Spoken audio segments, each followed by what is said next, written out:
बहुत interactive lecture लेते हैं। आप अपना रेज करिए हैंड, सर को होस्ट है, सर आपको बिल्कुल अनम्यूट करेंगे। You sir.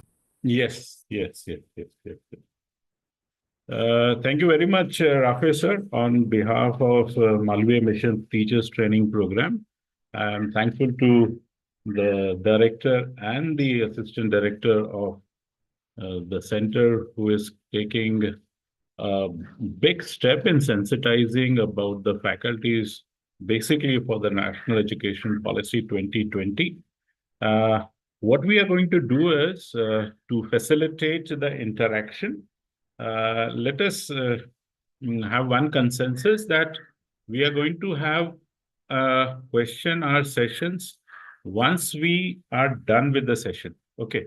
So unnecessary in between, if you definitely, you can put up something in the message box for sure. And once it comes in the message box, we are going to take the concerned questions at the end. And to facilitate even the whole process of this teaching learning, we can have a break, conscious break after 1 hour. Okay. So if we are going to have a session up to 5:20, 5:15 is what is the objective. After 5:15, we are going to have question answer sessions. The house will be open for the discussion. Okay. So let's keep it like this. Right now it's 2:30 sharp. We are going to have a break around 3:30, and then we are going to have a break around 4:30. So two breaks we are going to have. And if you have certain questions, you can definitely put in the chat box. Okay. Apart from that, if somebody is having a very genuine question at any point of a time, we'll see that we will take it on. But and a very sincere advice that we are going to take the questions at the end of the session, not in between the session, because it breaks the link at time. So the topic for today is skill development and higher education vis-a-vis national education policy. So what is the role of the skill development? How national education policy is envisioning skill development, because skill development is something which is given a paramount importance in national education policy, right from the schooling to the higher education. So we are going to see it, the journey, what that skill development, how it is going to be taken care, what are the challenges of taking it into the mainstream education, because we all belong to mainstream education. When I say mainstream, it means we are catering to art, science, commerce, computer science, in some rare cases, even library sciences and other. So these are the mainstream subjects, and we are supposed to take skill development into the mainstream subject. As we all know, National Education Policy 2020 is something which we all were looking forward from decades, maybe from 3 decades. We were waiting for this, and it has happened now. It is in reality today, and it is being implemented, and the implementation part is still going on. And this particular session is sensitizing the faculties about what that aspect is all about. So the National Education Policy 2020 proposes the revision and revamping of all aspects of education, including in educational structure, regulations, and governance. It is touching every aspect. When I say the process, it touch every aspect means it is touching, including the educational structure. It talks about regulation, and it even talks about the governance, how the governance should take place. It talks about the infrastructural, stepping up infrastructural requirement, because we are into the 21st century and we are seeing it out what challenges are coming up. So working on the infrastructure, working on the regulations and governance at the same time to create a new system which is aligned with the aspiration goals of 21st century students. There are aspirations, okay? When somebody is getting into higher education or somebody getting into the education for that matter, every youth has an aspiration that how this education is going to help or is going to shape up his personality so that he is ready to face the challenges of the 21st century. So everything is encompasses. Everything is being taken into consideration, that the individual aspirations of the youth, the basic aspiration is employability. The basic aspiration is whether I'm going to have my bread butter out of this education which I'm getting now. So the aspirations are also being taken into the consideration, not only about the employability, but at the same time developing into entrepreneurs, developing into entrepreneurship development. So there are so many radical changes which are being incorporated in national education policy in true sense. When I say true sense, it means in both in the letter and the spirit. So it's going to come up. At the same time, according to the policy 2020, at least 50% of the learners through the school and higher education system shall have exposure to vocational education. So it's something which is 50%. It's a huge, huge, what I would say, aspiration, and that too in the vocational education. We all know about our gross enrollment ratio today.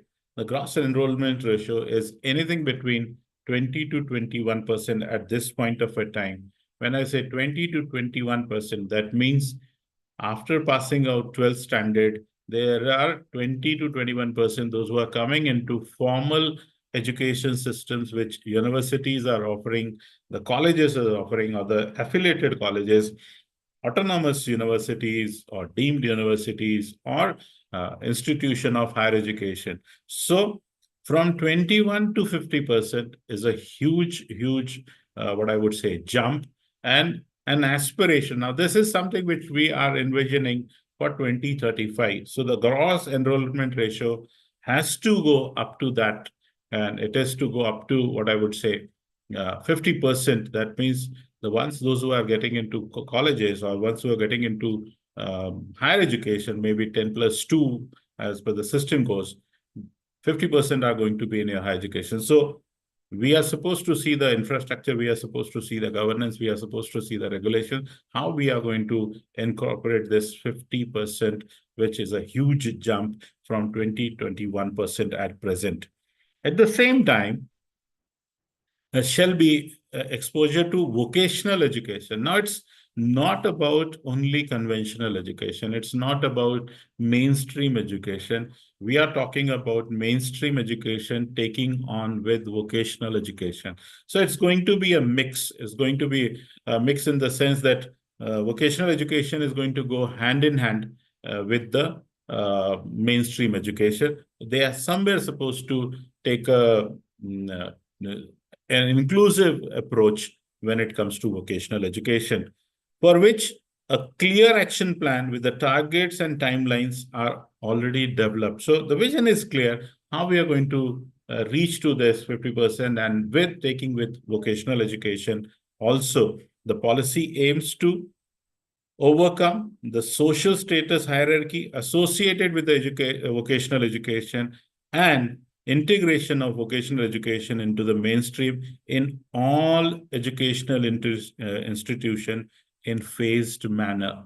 Nothing is going to be planned, or nothing is going to be enforced haphazardly. Everything is being planned in a phased manner.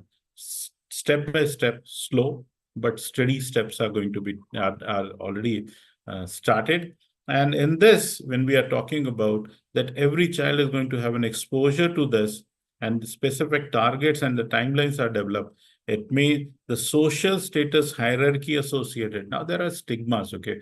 When we talk about vocationalization, there are previously also an attempt was made when previous, you may say, as education policies have derived a certain vocational aspect to it, but the acceptability from the society is not too receptive, I would say, not so okay with that aspect, that okay, vocational education can give us the employability. But this is a very conscious effort where the Ministry of Education has made it very clear that we are going to make it in a phased manner, so that the receptivity and the acceptability of the learners goes higher.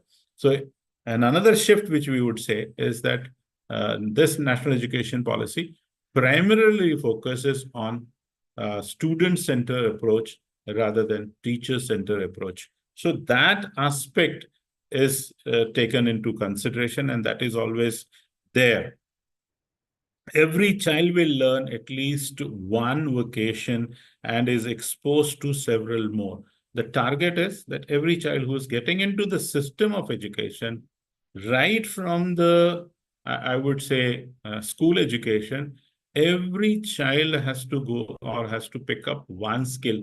Now, that skill is something which the child is interested, the skill which the child actually wanted to have, and that will going to be given to the child. So, as we all know, there are n numbers of skills, vocational skills, which are there in the market domain today, and in educational sector also, particularly in the domain of engineering and the vocational education.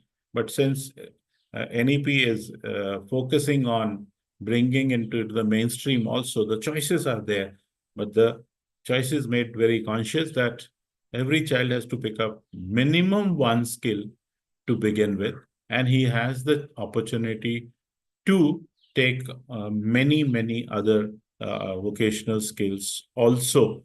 So this would, what I would say, this is going to have its importance on various vocations involving Indian arts, artsmanship by 2025. Now we can take it up a backseat because something which was envisioned for 2025, because of the pandemic, we are behind at least by 1.5 years. So by 2030, 50% students are going to be enrolled for the vocational at the higher education level. Also, through the schools, higher education system shall have exposure to vocational education, for which a clear action plan is being already envisioned and is in process. The development of vocational capacity will go hand in hand with the development of academic and other capacities. So it's not going to be only one-sided way or only one-way aspect. It's going to be two-way. Rather, it is going to be both ways, where mainstream and the academics and other capacities, which we are talking about, Indian arts, craft and all, is going to be developed simultaneously.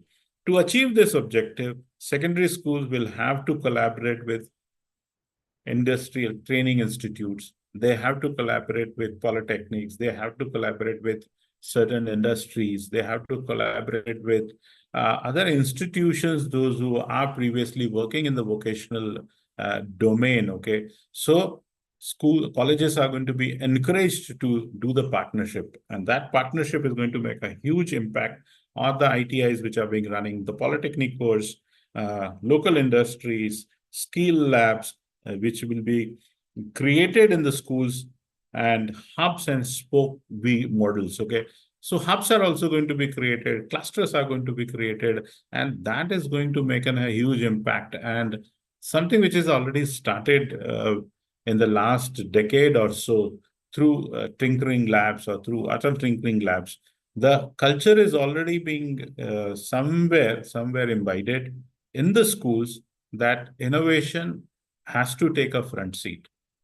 Creativity has to take up a front seat, whether it is in different domains of digitalization, whether it is in the domain of artificial intelligence, whether it is into coding, decoding, or some other high-end technologies which the children would like to learn in the school. So it's already included, initiated already through Atal Tinkering Labs in the colleges, innovation hubs in universities, its innovation centers. So things have already started. The seed is already there. Now we are supposed to nurture it, and we are supposed to magnify it, or we are supposed to take it onto a different level. So higher education institution will offer vocational education either on their own or in partnership with industries and other institutions. So it's going to be the sole responsibility of the institutes, okay, whether they would like to do a partnership with industries or what I would say, institutions of giving technical education. So that freedom is there with the institutions.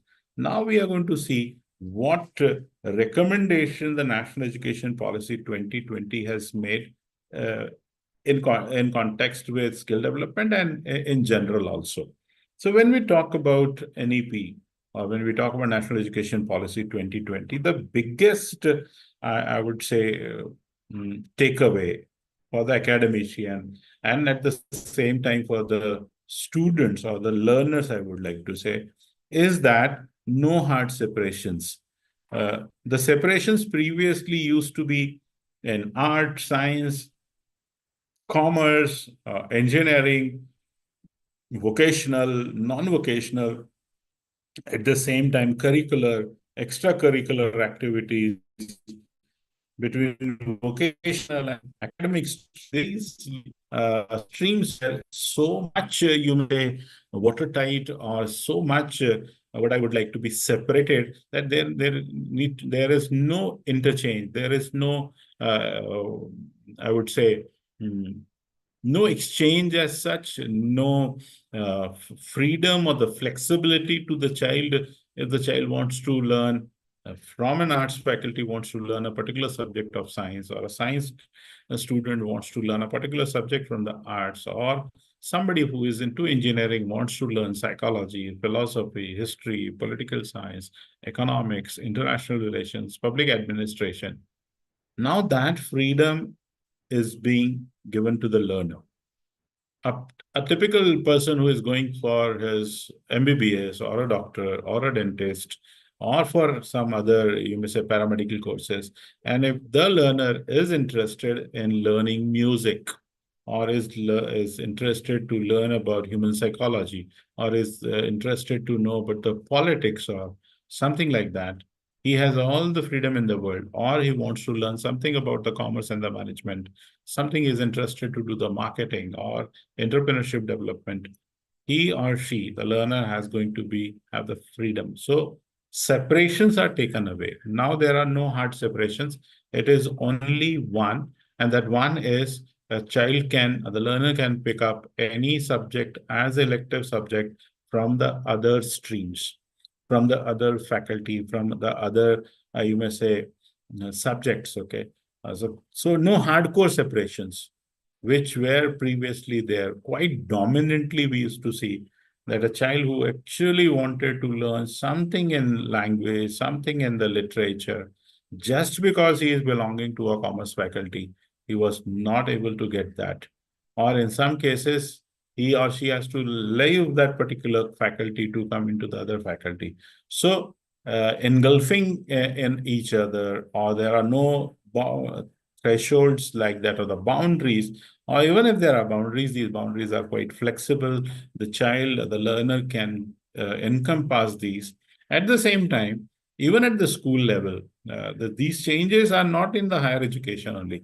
These changes are being very much visible in the schools also, where curricular activities and extracurricular activities, there are hard separations. The one who is doing the curricular aspect, curricular activities, are being always given the marks in the grade, something like that. Whereas the extracurricular activities are being never, what I would say, into the focal. They all are being sidetracked. They all are being taken as extra. If you are interested, you can do in extra time. If you are interested, you can go, but you are not going to get the marks out of it. National Education Policy, for the first time, has made it very clear that even an extracurricular activity, maybe sports, maybe drama, maybe theater, maybe music, maybe art, maybe craft, all these are going to be somewhere included into the academics now. So no separation that I'm going for an academic activity, or I'm going for an extracurricular, or I'm going for a curricular activity. So these separations are being taken away, because these separations are creating harmful effects, hierarchies among the learners. So if the learner is what I would say the center of focus, or he is the basic primary target, he should always will be taken into the confidence that what the learner actually wants to learn. So I've told in the beginning itself, the national education policy is something which is moved from teacher-centric approach to an approach which is known as learner-centric approach. So at the same time, a connected national effort will be made to ensure universal access and offered opportunities to all children of the country to obtain equality, holistic education, including vocational education. So there is going to be no disparity. Every learner has the right to learn with equity, has learned to have a holistic education, including vocational education. So even vocational education is no more separated now. It is going to be the integral part of our mainstream education. So when we say about uh, vocational education, now we are referring it to vocational because it was previously considered as to be a separate wing. Now, when it is going to come up into the mainstream, we will be saying that, okay, vocational education as a mainstream education is going to be the part of the education from the preschool to grade 12. Imagine vocational education is going to be introduced in the school at standard 6. Sixth is the age where we can say that the fine psychomotor skills are to be developed. And this vocational aspect is going to help in a big way when it is going to come at the early age, at the sixth standard. The one basic skill, maybe a skill of stitching, maybe a skill of basic electrical wiring, maybe a basic skill of working on the swing machines, maybe computers, maybe something else, whatever it may be. So it's going to come up into the mainstream. It is going to be incorporated into the mainstream right from the school, right from the standard 6. That is what I'm trying to re-emphasize.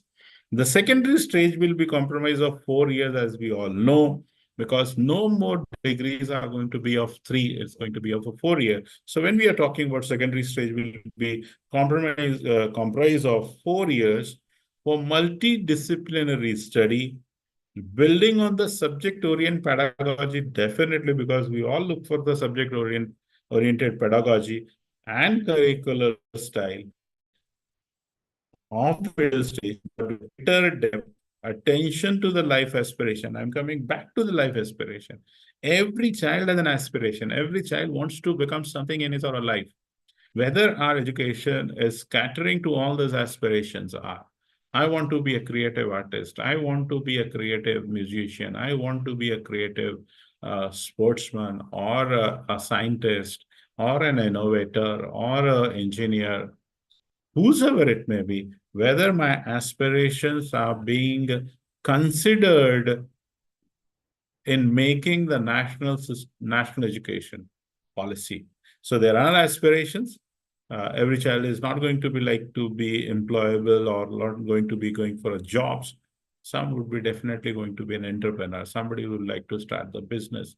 Somebody would like to work as a consultant. Somebody would like to work on the other aspects.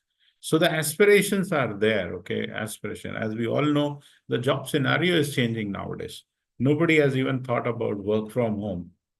Thanks to the pandemic, which has given us this work from home. And right now also, we are sitting in this session online on a digital platform, okay? We have never imagined this, say about before the pandemics. It was limited only for the, what I would say, top level meetings on the digital platform, but now it is going in a mass, okay? It's going on a mass education system also, or it is giving education to the masses, rather reaching to the masses has become easier. So when we talk about the aspirations of the youth, aspiration of the Indian citizen, they would like to become a global competent citizen, or they should have the capacity to compete with the world. They have the capacity or would like to develop the capacity that they can stand on their own when it comes for the jobs, when it comes for the business, when it comes for the anything that way. So the aspiration, flexibility. Does our education system previously used to offer us the flexibility? I doubt. The flexibility was not there. It was a lot of rigidity. It was having a lot of compulsions. It was having a lot of, you may say, authoritative way of educating rather than to be a bureaucratic way of learning. So the choices were not there. the student has to pick up within the limited choices, okay? But now there is a lot of flexibility and student choices of subject. Now that's is going to be a big change, a revolutionary change, where the students are going to pick up the subjects. Now, when I say the students are going to pick up the subjects or their choice of subjects, they will pick up the teachers. Obviously, because the subjects are being taught by the teachers, and how the teacher make the subject interesting, how the teacher make the subject more, you may say, enriching, how the teacher make the subject is quite relevant to today's living, okay, livelihood, how this is going to enrich their knowledge and convert into the wisdom, how this subject is going to benefit in their life, okay. So whichever subject the teacher is teaching, okay, whichever is the subject the teacher is taking, the teacher has to make the subject interesting, has to make the subject as learning with fun, learning with enjoyment, learning with a lot of happiness, learning with a lot of receptivity. The child feels that this, I must learn this subject, okay. So the choice of subjects is ultimately the choice of the faculty, okay. How you make your subject, maybe Marathi, maybe English, maybe history, maybe political science, maybe economics, maybe anthropology, maybe sociology, maybe psychology, maybe languages, okay, Sanskrit, English, Marathi, n number, every teacher, every say about a faculty in higher education has to take up this challenge now, that students are going to pick up the subject of their choice. I see it just a reverse, that the students are going to choose not only the subjects, but they will pick up the teachers, the one who teaches with a lot of interest, the one who teaches with a lot of zeal, enthusiasm, makes the subject uh, quite much relevant with the real life, okay. Ultimately, we have to make the subject relevant to the life expectations and the aspirations, okay. How you can do that? So the choice of the subjects, in particular, students would continue to have options of exiting after standard 10th. As I was somewhere we have read it out, or it's there in very much, that we are going to have multiple exit and multiple entries. This national education policy has given this freedom or the liberty to the learner so that they can exit at any point of a time and they can enter also. No doubt there are certain rules and regulation and the stipulations which are made that you are supposed to complete your graduation in 8 years, post-graduation in 5 years.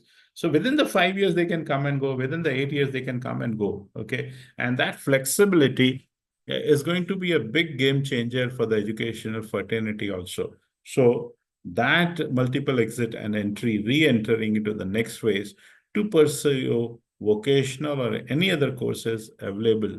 So the choices are there.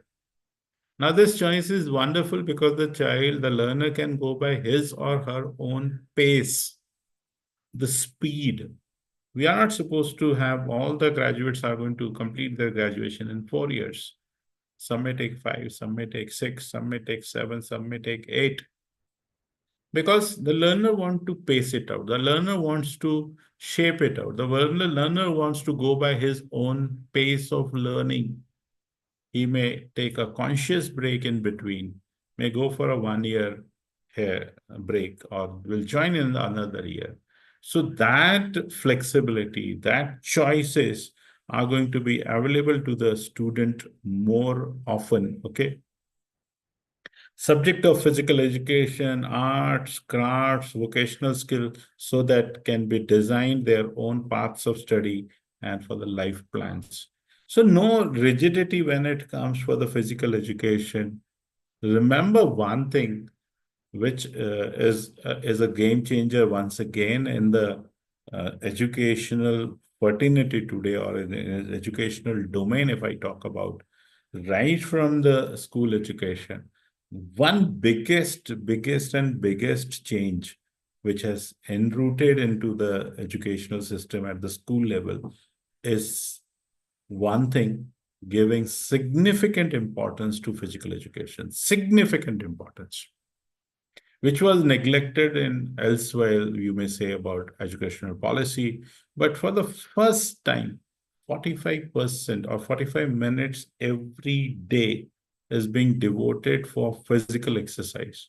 It may be in any form. It may be playing games, outdoor games. It may be about Indian traditional games. It may be kabaddi. It may be hockey. It may be the Western games of football, basketball, volleyball, whatever it may be.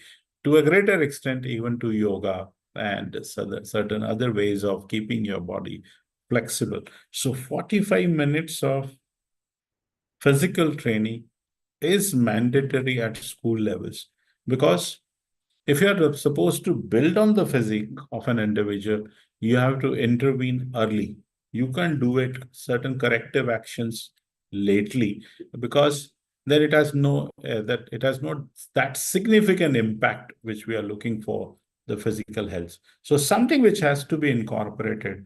The beautiful aspect of this is that it is focusing equally on the school education, at the same time equally focusing on the higher educational institutions also. So physical education, arts, crafts, vocational skill, so that they can design their own paths of study and life plans. Everyone has a plan. Every child has something or the other to go for. Whether this educational policy is giving that, yes, I would say yes, it is giving, because it's a beautifully crafted proposal. What I would say is a beautiful uh, drafted policy. It has every aspect into it. Now we are supposed to see how we are going to implement, and it has been started implemented also. Integration of vocational education programs into the mainstream education in a phased manner. Nothing is forced. Nothing is made like, okay, from this academic year, we are going to have it vocational education in every stream, in every year. No, it is planned in a phased manner. It will go step by step, step by step. So I would say that they are more often they are being like baby steps. More often they are being in a sequel impact. More often they are being in a chronology, one, two, three, step by step. And it is going to be in a phased manner, including beginning vocational exposure at early paths of study.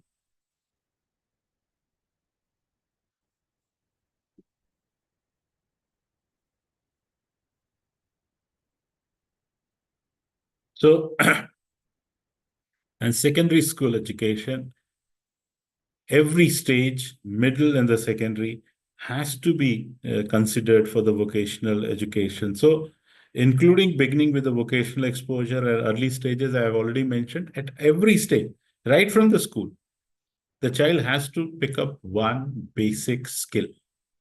The problem with Indian demography, the vastness of the nation, the choices, okay, there can be n number of choices. For that also, there is an answer to it. Can we have loka vidya into it? Can we have certain regional art and the craft which are missing, okay, which are at the stage of extinguishing today, okay? There are so many of the skills which are now taken over by the technology, okay? And we have lost it in the process. So can we go back to the roots? Can we go back to our ancient roots where we are supposed to see that the Loka Vidya is not diminished, or the Loka Vidya has not gone completely, or it is extinguished. Somewhere, Loka Vidya is an important vocational knowledge developed in India, which we are supposed to feel proud and privileged that yes, there are certain hand skills, or there are certain set of skills which are exclusively with the Indians, okay? For every Janajati, for every tribe, for every, you may say, talk about the demography, every demography has its own set of skills, okay? We are supposed to take that skills also. We are supposed to prepare a curriculum based for that also. Initially, yes, we are going to take on to this aspect also, but we need to have this Loka Vidya, vocational knowledge develop in India, will be made accessible to students through integration into vocational educational courses. Now, integration of these basic skills which are there in Lokavidya, how we are going to incorporate into our mainstream. It's going to be a challenge. It's not so simple. It's not so easy, but we are supposed to do that. So, Lokavidya is going to play a big role. Vocational education will be integrated in all schools and higher education institution in a planned manner over the next decade. So the plan is for the next decade completely from 2022 to 2032.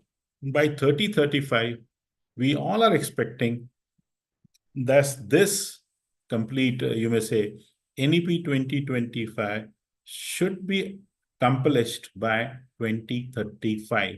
So a complete phase by 15 years plan, okay, is being, a roadmap is being worked out so that this education policy is implemented in letter and spirit. It's beautifully crafted, as I've said, but it has to be brought with the spirit into it. So in next decade, focus areas for vocational education will be chosen based on the skill gap analysis. Without going for gap analysis, we cannot implement skill education or skill development courses in the colleges. What is the demand of the market? What is the requirement of the market? What set of the skills is in demand today? And what we are giving? Is there any gap between what the market is asking for and what the educational institutions, universities, colleges are offering? The biggest failure at times when it comes to employability is the gaps. You talk about the institution of higher education, those who are giving vocational education today, we find it out there is a huge gap. And the gap is the industry is asking something very specific, and our educational institutions are not able to cater to that particular requirement. So the gap is huge. Most of the industries even complain about that the skill set with which the students come in the industries are nowhere in matching what they are expecting. So they have to retrain the students. Or rather, they are supposed to give training for six months so that they are in a position to work what the industry is asking for. So we are not giving the students or the learners which are ready to face the industries. So a proper gap analysis that what the industries is asking for and what we are offering from the educational institutions, which skill sets they are expecting and which skill sets we are giving, whether they need a high-tech, what I would say, technology-based mindset, skill set, and what we are offering to them. So a proper gap analysis is must. It is required that a gap analysis and mapping of local opportunities. What are the opportunities which are available in the market today? What we are preparing today, or what we are offering today, and what the opportunities in the market. We are working on human resource development, we are working on planning, we are working on strategizing things, but whether the market is asking for that, or the market is asking for a skill set for the marketing, skill set for sales, skill set for retail chain marketing, skills for counseling, for you may say sales. What the skill set the industry is asking for.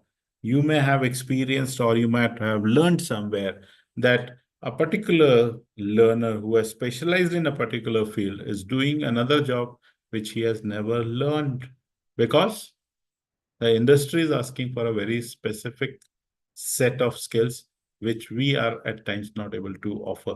So gap analysis and at the same time the local opportunities are to be properly tapped. Ministry of Human Resources Development. And again, a big change. Previously, the This ministry was known as Ministry of Human Resource Development. Now it is known as Ministry of Education. So human resources development used to be something that we have to keep on developing. Okay. There is no finish as such. The same thing when we talk about the Ministry of Education, because education is a lifelong process. Education is not restricting or restraining somebody to take on age. If you talk about, yesterday I've read somewhere a 64-year-old bank employee cracks the NEET JEE exam. So age is not what we are talking about, because everyone wants to have education, and education is a lifelong process. Will constitute, means the Ministry of Education is going to constitute a national committee for the integration of vocational education, because that's what we are talking about. How we are going to integrate into vocational education into the mainstream education, because that's a big challenge. Because we are having a mindset where we say we are offering arts course, we are offering commerce course, we are offering science course, we are offering a management degree, we are offering a what I would say an engineering, we are offering a diploma, we are offering a certificate, we are offering this. And in a conventional thought process, if we are offering these many verticals, or what I would say diversified courses, how we are going to incorporate vocational education into the main? How I am going to incorporate skill sets in humanities, which we normally talk about the Faculty of Arts? How we are going to incorporate the skill sets in the management, commerce? So it's a challenge. And for that challenge, the Ministry of Education has constituted a national committee for the integration of vocational education, consisting of experts of vocational education, representatives across the ministries, in collaboration with industry, to oversee this effect. So even the different ministries are collaborating with each other.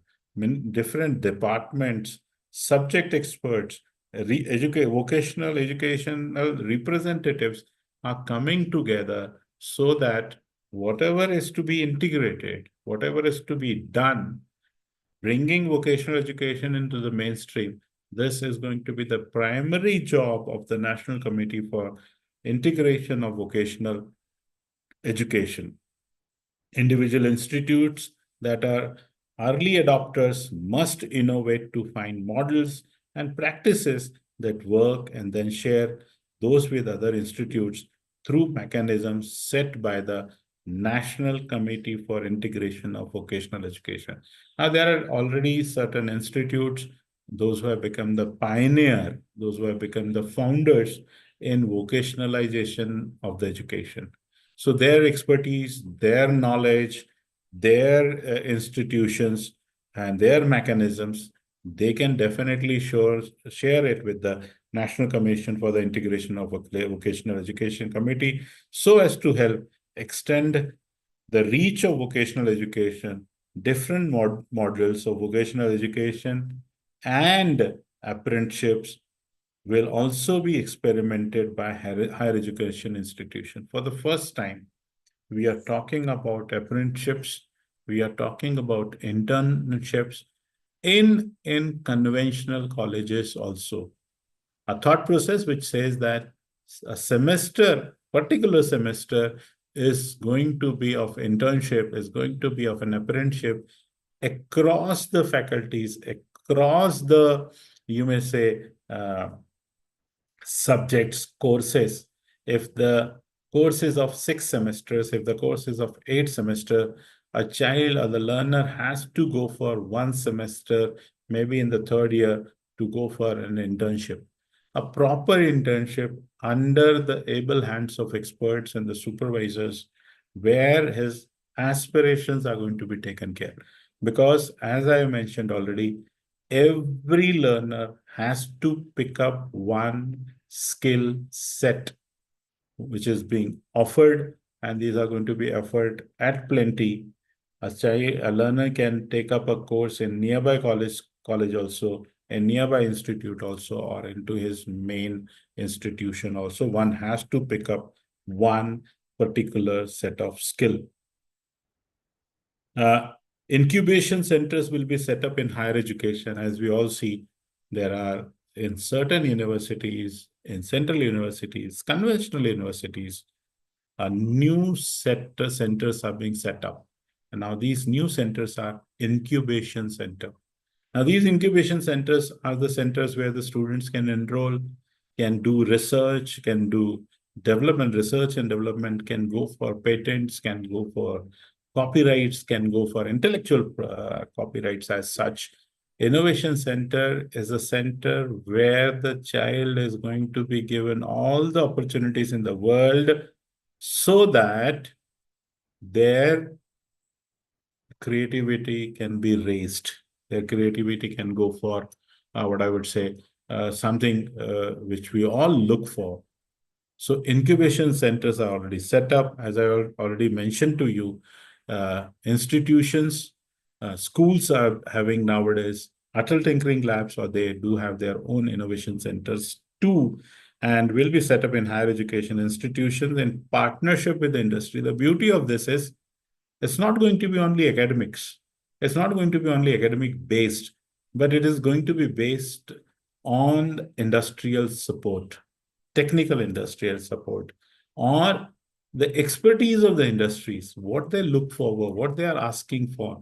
If that is amalgamated already into the mainstream, probably it is going to work wonderfully well. The national skill qualification framework will be detailed further. We all know that the national skill qualification framework is already existing. We will have more detailed for each discipline, vocation, and profession, for each discipline, for each subject. Further, Indian standards will be aligned with the international standard classification of occupation maintained by International Labor Organization. Imagine an Indian student passing out from a particular college will have the basic capacity or the skills which are going to be at par with the International Labor Organization, the ILO. Because the aim and objective of National Education Policy 2020 is to make global citizen, is to make a learner who is competent enough to face the world. No doubt there are certain incidents which makes us to take a backseat, no doubt about it. But the objective is clear, that national framework, qualification framework is going to work in more details, is going to have is going to work on a higher threshold or on the boundaries or on the quality standards. Now, these quality standards are going to match with the International Labor Organization. As I mentioned, we are looking and we are aiming to make global citizen and competent citizen, not only the citizen, but a citizen who is competent, who is capable, who can work in diversified culture, who can work in diversified, you may say, nations across the nation, pan world, okay, not only just for the Europeans or for the American, Latin America, South Africa, whichever continent we talk about, the student, the learner should be basically a competent learner. So he has to be in accordance with the International Labor Organization. This framework will provide the basis of recognition of prior learning. There are individuals, those who don't have degrees, but they have knowledge. They have the skill set. We might have seen people, those who are working in the garages or the motor garages from years together. They are not a pass out from the institute of or a polytechnic or Indian technical institutes. They have learned through experience. Now, this quality questionnaire framework is going to even give them the equivalence certificate based on their practical knowledge. That's going to be a big breakthrough. Recognizing a certain set of skills which previously not recognized by any institute now is going to be recognized sheerly based on their experience, and they will be given the equivalence.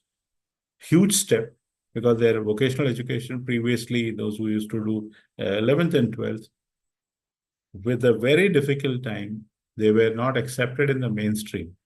But today, through this initiative of national education policy, it would be easier for people, those who are coming from the vocational batches, or they are coming just from their expertise or skill sets.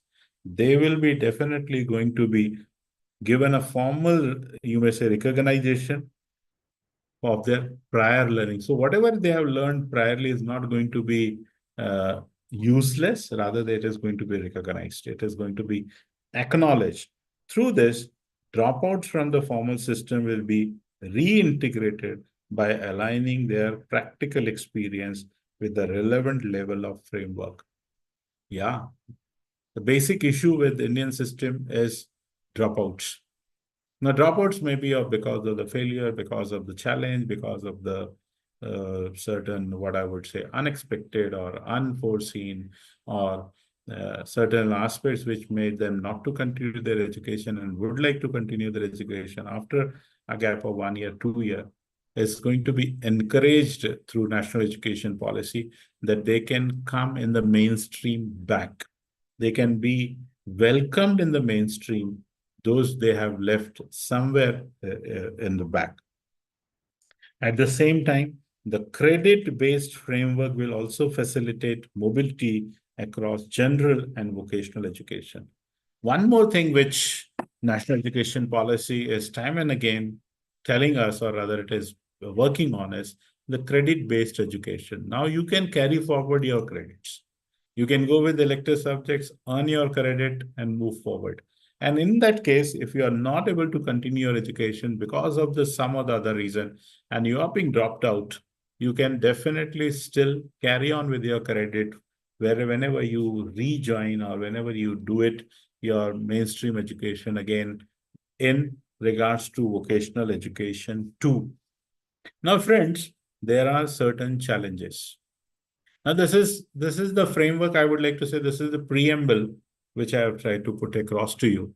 And the way forward we are supposed to see. What is the way forward? How we are going to take it on? Because there are n number of challenges which we all are supposed to see or face.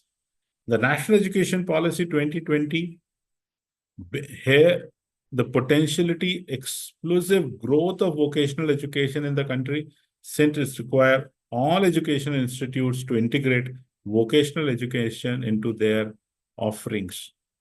You can see the magnitude of the whole initiative.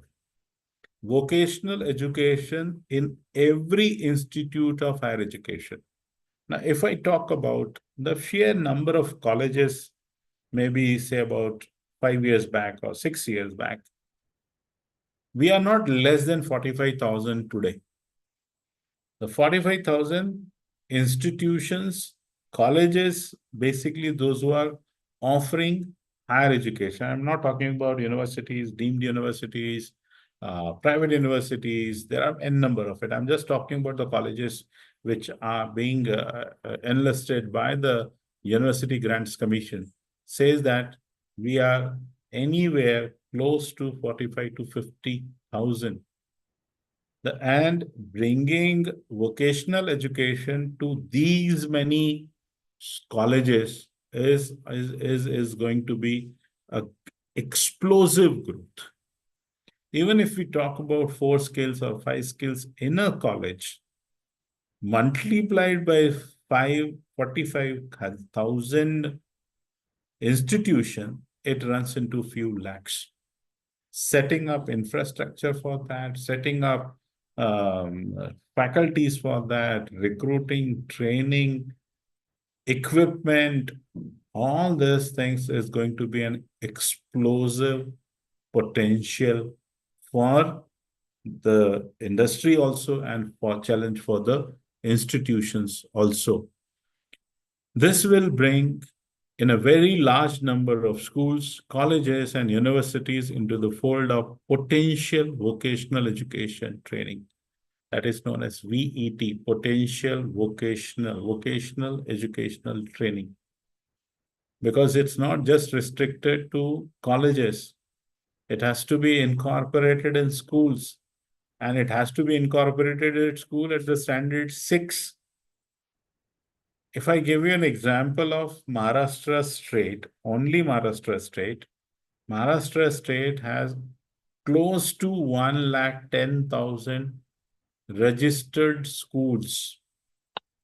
I'm not knowing exactly how many of them are offering +2 also, but even if they are not offering +2, there are 110 in schools, those who are offering up to 10th standard. And we are talking about bringing vocational education from 6th standard onwards. Huge potential and huge magnitude and explosive magnitude, because we need to have vocational education and training. The teachers at the school level, those who are going to deal with the standard 6, 7th, 8th, and the faculty, those who are going to deal with in higher education, colleges, how much training we will have to go through it, how much, you may say, openness to have, we have to learn new set of skills. The providers during the coming decade about the VET available to millions of students. Okay, we are the largest learners, formal learners, what I would say, country as such. Okay, largest. Millions of children are going to be enrolled, or they are already enrolled, but they have to go for vocational training. So it's humongous. It's huge. It's in some cases, we just can't imagine how much infrastructural development, how many equipments are going to come, machineries are going to come, and how many people are going to be involved into it, because it has to be bring into the more formal type of it. Till now, it has been done somewhere into extracurricular activities or social, useful, productive work in some cases. Elsewhere, Central Board of Studies, you may say CBSE, used to run school-wise a program which was known as SUPW, that was Student Useful Productive Work. That was also an era, but that was also a period when students used to go for basic, you may say, stitching, they used to go for basic electricals, they used to go for basic carpentering, they used to go for basic computer learning, designing, equipment repairs and all. Now this whole, after 3.5 decades, is going to come back. And it's coming back in a huge way. In the next session, we are going to focus on the various challenges which the vocational education training are going to face. No doubt, we are aiming for bringing vocational education into the mainstream. Is it going to be a cakewalk? Is it going to be so easy? Is it going to be just a call and the things are implemented? Or there are challenges to it? Or we are going to see in the next session which challenges are there and how we are going to overcome these challenges. No doubt, there are challenges, but there are ways also. What are the ways, and what is going to be the responsibility of we all as an educator, we all as a faculty, we all as a subject teacher? What is going to be our responsibility? How we are going to overcome these challenges? The challenges are many, because number one, if we talk about, which we have seen in the preamble, is non-acceptance. Non-acceptance of vocational education itself into the mainstream, and the societal apathy, the societal attitude, the societal non-acceptance at time is also one of the challenge. So we are going to see what are the challenges which this vocational education training is going to have, We are going to meet exactly after 10 minutes. That means we are going to meet at 3:40. We are taking a break. It's 3:30 exactly right now. We are going to take a break of 10 minutes and we are going to come back at 3:40. Till then, you can have a mini. But this is one break first, 3:30 to 3:40, and then we'll have going to have a break at 4:30 to 4:40. Till then, perfect.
There's a break of 10 minutes. We are going to meet after 10 minutes. So obviously there is going to be no voice as such.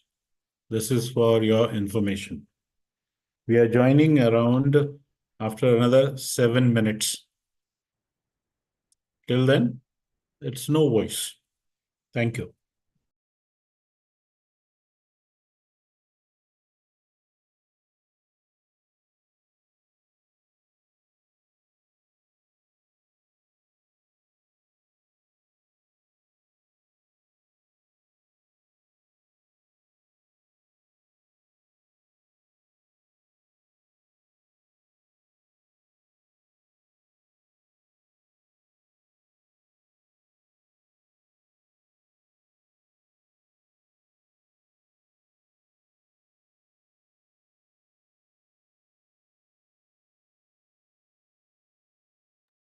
No voice because nobody's talking. There is a break of 10 minutes. We are rejoining after 6 minutes. Yes, sir. Yes.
Hello. So we are back. Everyone is there? Yes, sir. Thank you. So we'll take another break at 4:30. Okay. Okay. And then we are going to have a question hour sessions around 5:15, 5:10. Okay.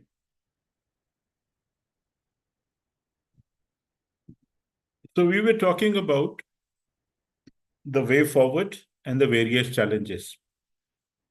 And when we say about the challenges, when we say about way forward, it means what challenges we are going to see, because the first and the foremost aspect is bringing vocational education into the mainstreams. So that challenge, and there are n number of challenges we are going to see. The first one is overcoming social status hierarchy associated with vocational education. There is a hierarchy, there is a social status attached to vocational education.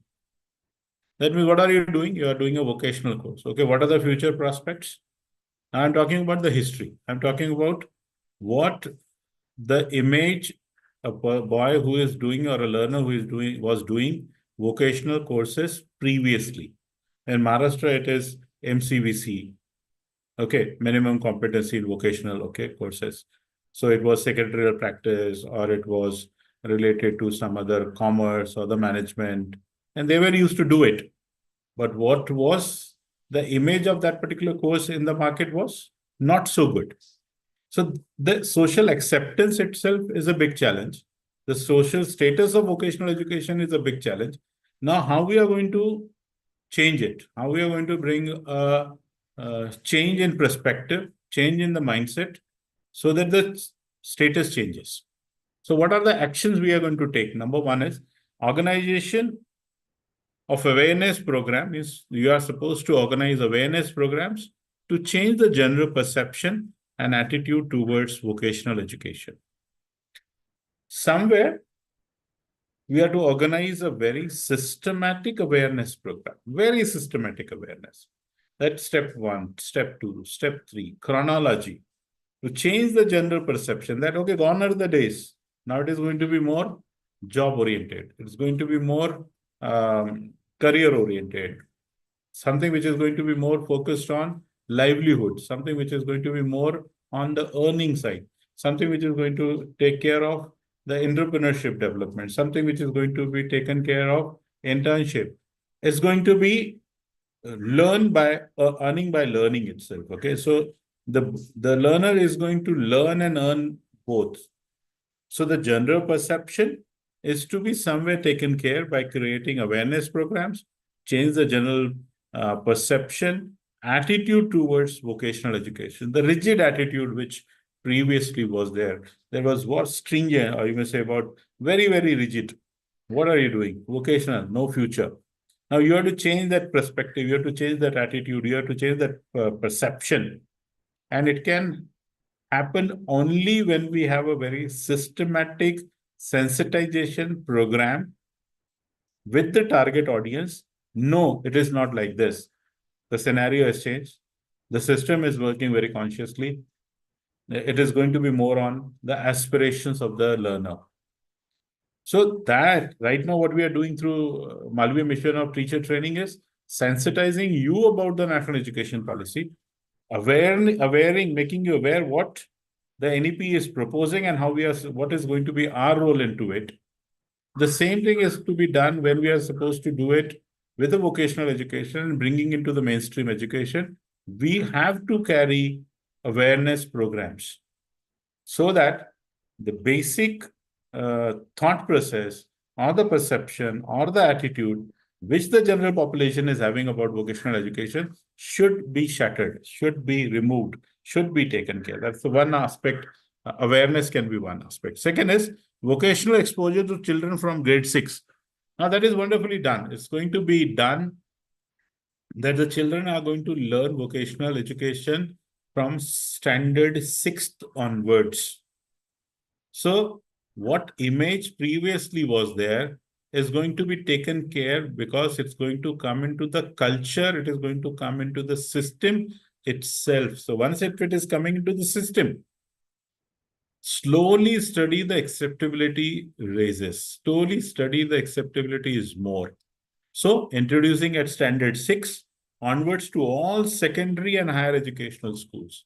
So a child who is enrolling in the school knows, the parents knows, the society knows that by the time he is going to reach the 6th, he has to pick one basic skill out of many, which the school, it depends upon the capacity of the school also, that which skills they would like to incorporate or offer to the children. Okay, so that is another aspect. The third is information, education and communication, and media campaigns. We can definitely have media campaigns through advertising, educating the masses through social platforms. We have all these social platforms today, social networking resources. You have your Facebook, you have your LinkedIn, you have your WhatsApp, you have so many chat, you may say Snapchat, Instagram, all these medias at the same time campaigning at school levels, campaigning at the colleges level, campaigning at university level, can sensitize them, okay, that it's not the same cup of tea. It has changed. The perspective has changed. The intent has changed. The motive has changed. The whole scenario has changed, that it's not a vocational course anymore. It is something which has to do with the livelihood, which has to do something with the employability generation. So a lot of generation of the employability is going to happen. Perception and the preparation and distribution of brochures, leaflets, pamphlets, and video shows on vocational education and courses. Now, these are the ways through which we can educate people, okay?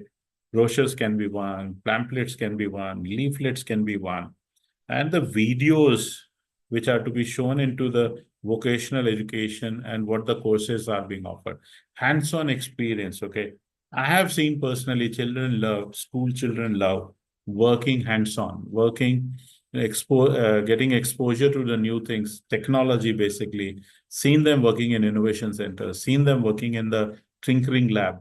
And all these are being like reinforcing and taking away that stigma, that particular sort of you may say, a negative thought about vocational education can be taken away by the mean of publicizing it, conscious talking on it, seeing that it is happening in the schools. So one challenge can be taken up this way. The other challenge which is there is integrating vocational education with general education. Since I'm talking right from the beginning, that it's going to be a challenge, that how you are going to integrate vocational education into general education with focus on social inclusion, gender equality, and inclusive education. Everyone, as I said, it should be a holistic. And when we are talking about holistic, when we are talking about inclusion, when we are talking about gender equality, no gender disparity over here, no gender discrimination, and inclusive education. Now, this is number 2 challenge. And how we are going to overcome this number 2 challenge is introduction of skill-based activities from preschool to grade 12th. Now, when we are talking about schools, standard 6th to 12th, we are supposed to incorporate, we are supposed to introduce skill-based activities. If you go into the details and if you study the national education policy, right from the schooling, right from the early ages to the standard 12, whole of the system is evolving in and around activity-based education. It is evolving around a lot of activity, including learning by doing type of an aspect, okay? So can we introduce skill-based education, which has already started happening?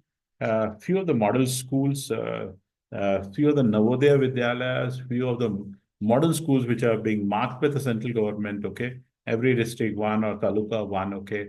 And so many of Navodaya Vidyalayas, Kendriya Vidyalayas, and other schools, they have actually initiated something from the 6th standard onwards. Adult tinkering lab is one way, look forwarding to it, but it's not going to be sufficient for sure because it's by choice. It's not a compulsion, okay? So, and when we talk about the compulsion, one skill basic is a compulsion. Adult tinkering lab is not a compulsion, it's by choice. The children pick up by their own way. If they like, they can go. If they don't like, they will not go. Okay, so there is a lot of volunteering into it, but this when we are talking about vocational education, it's not volunteering. It is that one has to learn. One has to learn, no choice. The second aspect which can be taken care is reframing curricula through enhanced content of vocational knowledge and skills. Can we reframe our curriculum? Because, yeah, that has to be done. If we are reframing our curriculum through enhanced content on vocational education and skills, better course alignment with skill standards and interdisciplinary content connections. We have to bring interdisciplinary, we have to bring inter standards, subjects, linked connections, reframing our curriculum so that it itself has certain skill sets coming up into it. So that is going to be another way through which we can enrich our curricula. Developing workplace-related skills and attitudes through internship and on-the-job training. Now this is hands-on learning. Moving out of the school, internship can be one way. It's learning by doing. You just can't give them theory. Once the learner is exposed to do, and if they enjoy doing it, if they have fun doing it, if they have happiness doing it, it definitely gets into what I would say the objective of what we are looking forward is bringing it into the mainstream. So can we include skills and attitudes through internship? What attitude is required to perform a particular type of a job? Leadership attitude, communication, set of communication skills, body language, fine psychomotor skills, comprehension, language, functional English language, communication, how we are going to do it. So you are supposed to bring into the curriculum itself or designing into the curriculum itself that it's going to be more interesting, it's going to be more skill oriented. That's the number 3. Number 4 is introduction of vocational interest inventory in grade 8 and skill-based aptitude test in grade 10 for guidance to the students in making informed career choice. So it's like picking up them young. What is their interest? What interests them more? What is the core area of their interest? So if I pick up the interest in the beginning and aptitude also in the beginning, then I can introduce what sort of skilling they need, what sort of a training they will need, what sort of a skill set that is going to be required to work on in accordance with their attitude and their interest, and to a greater extent to their personality also. So early intervention through inventories, through tests. And when I'm saying about the test, these are the tests which are going to be close to the psychometric tests. They are close to be psychological tests. Inventories, maybe interest inventory, maybe aptitude inventory, maybe in personality inventory, maybe even intelligence also. So incorporating the 4, the intelligence, the interest, the aptitude, and what I would say the personality can definitely give us early ideas that what sort of skilling is going to help this particular child, which matches with their level of intelligence, level of their inclination of their aptitude, or I would say the basic ability, to know the basic ability, because every child has a potential. Every child has that basic hidden potential, but time and again that potential is never comes up to the surface level, and it never comes up upfront. But these psychological tests or the psychometric tests can definitely help in identifying these skills or these abilities and the potentialities, which can be sharpened up more which can be trained more, which can be retrained more through vocational training. So it's going to be the fourth idea, which is going to be helpful in integrating academics into with vocational education. Fifth is ensuring that qualifications are relevant to perceived social and economic needs. So whatever qualifications we are looking for are to be relevant to the perceived social and economic needs. Because as I mentioned, there are social stigmas, there are going to be economic needs of every learner. If I'm learning a specific set of skill enhancement or working on a skill development, what reputation it enjoys, whether it is going to be enough to take care of my economic needs. At the same time, what is the perceived social status for it? So it should be a combination of both, that it should satisfy the perceived social and economic needs, both of mine. It should not be that whatever set of skills I'm learning, it is not giving me that perceived social and economic, not satisfying my social and economic needs. So somewhere it has to match up with that. National occupational standards to be defined by agreed learning outcomes and applied consistently across all institutions. So national occupational standards to be defined by agreed learning outcome. What learning outcomes this whole journey is going to bring? Because everyone is interested in to know the outcomes. हर एक आदमी को ये लगता है कि इसका outcome क्या होगा, इसका बाहर क्या निकल के आने वाला है. अगर वो फ्रूटफुल है और वो कंसिस्टेंटली हर एक इंस्टीट्यूशन पे अप्लाई हो रहा है across the institution. Why I am saying across the institution? Because it is going to be universal. Because children are going to take away credits. They are going to take away, or they will move with the credits from one institute to another institute. So there is a possibility that we should have national occupational standards to be agreed upon the learning outcomes and applied consistently across all the institutions. It cannot differ from institution to institution. It should be common from institutions to institution. There should be a lot of similarity. Okay, there cannot be disparity. Focus on good practices and innovations by teachers in teaching and learning.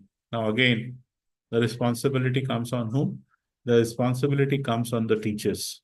And the teachers are supposed to do what? They are supposed to focus on good practices. As NAC has introduced best practices, there are certain practices which are being practiced in organizations, schools, and the colleges, which are the best practices, and innovation by the teachers. How innovatively they teach. Or is it still the chalk and duster? Is it just a group discussion? Or is there field visits? Or is there experiential field visits? Or there are hands-on experience? Or there are project-based learning? Or there are assignments? Or there are industrial visits to it? What innovative way the teacher brings into the classroom? What creativity the teacher brings into the classroom is going to be of very, very, very significant importance. Ensuring private sector partnership. Again, it is going to work wonderfully well if the institutes, schools, colleges, universities have partnership with industries. There are institutes of technologies, or there are what I would say polytechnics, those who have done MOUs, memorandum of understanding with the nearby industry, so that the industry is bringing that element into the curriculum, what they look into their industries. So there is a collaboration. There is an industry and academia interface. What the industries is asking and what the academia is performing, giving.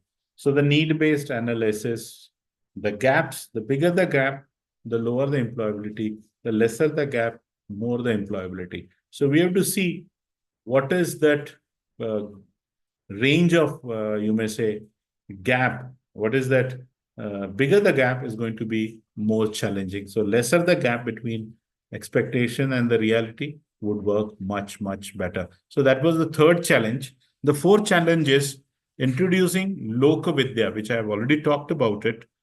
Loka Vidya, indigenous knowledge and skills in schools through vocational education.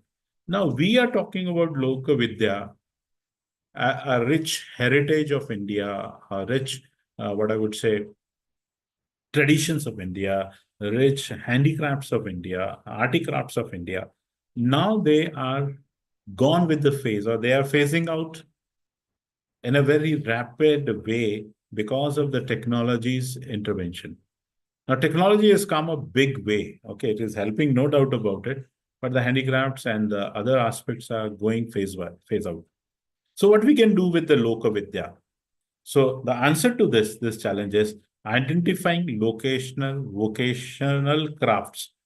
We have to identify first what are the local vocational crafts for organizing internships. हमें क्या करना है, कौन सी internship हमें introduce करनी है, तो vocational crafts और लोकल वोकेशंस को क्या करना होगा, हमें पहले आइडेंटिफाई करना होगा. We have to identify that first. Internships for students on indigenous practice. Indigenous means which is very much local. When we talk about Maharashtra, or when we talk about tribals, then the Warli painting comes in a big way. You can see the pottery comes in a big way. We can see local handicrafts come in a big way. Things which are being made out of the bamboo comes in a big way, which are now phasing out. Okay, people are not using carpets which are being made by the hands, by jute, by bamboos. So one has to identify the indigenous practices which are happening in the local area. So it's like more of these skill-based are of the local, you may say, demography itself or the local area itself. So identifying them first is going to be one aspect to overcome this challenge. Second is identifying local experts. Now, these local experts for conducting internship training for students. Now, these experts may not be postgraduate, may not be graduate, okay, but they come with a legacy of expertise, with the experience which they come.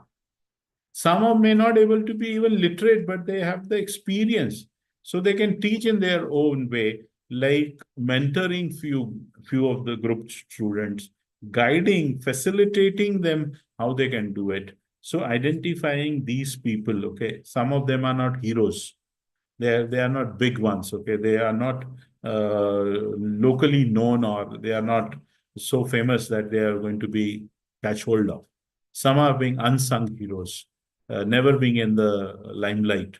So we have to search for these local local experts for conducting internship. Now, these internships can be conducted at workplace under their supervision, or it can be very much conducted in the workplace of the school and the college.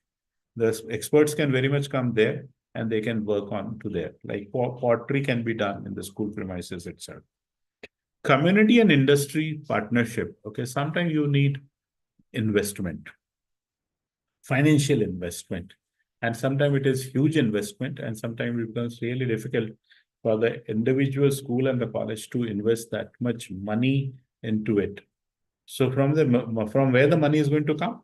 It's going to come through partnerships, partnership with industry partnership, vocational exposure through informal internship groups also. We need not to make everything very formal. As I've said, the mentoring part can go informally, the guiding part can go informally, that even learning part can go informally in a small groups. So it's like Guru Shishya Parampara, where the Shishya goes to the Guru and learn hands-on experience. The same thing can implement over here also in a very informal, but at times in a structured way also, where you have the legitimate experts, those who can come into the school and the college and incorporate that. So that can be taken care. Then facilitating horizontal mobility of vocational students in the school. Now that is another challenge. Facilitating horizontal mobility. How we are going to do it? Collaborating with Industrial Training Institute, that is ITIs, polytechniques, local business industries, hospitals, agricultural farms, local assistants and NGOs through hub and spoke model for implementing skill training. Now, these all can be done. The horizontal mobility can be always done when we collaborate with industries, particularly with polytechnics, particularly with local business industries. Hospitals, at times you need nursing assistants, at your time bedside assistants, at times you need basic laboratory testing is to be done, or basic, what I would say, non-medical things which the student can also perform. Weighing of the patient and taking care of the patient, where you don't need a particular medical terminology or understanding of it. So hospitals, even hospital management needs basic, you may say, skills. At the same time, agriculture farms. India is basically an agriculture-based economy. No doubt we are coming up in a big way, industries also, but still agriculture is the backbone, and there need to be a lot of innovations into it, a lot of technological breakthroughs into it. So that can be of a handy one. So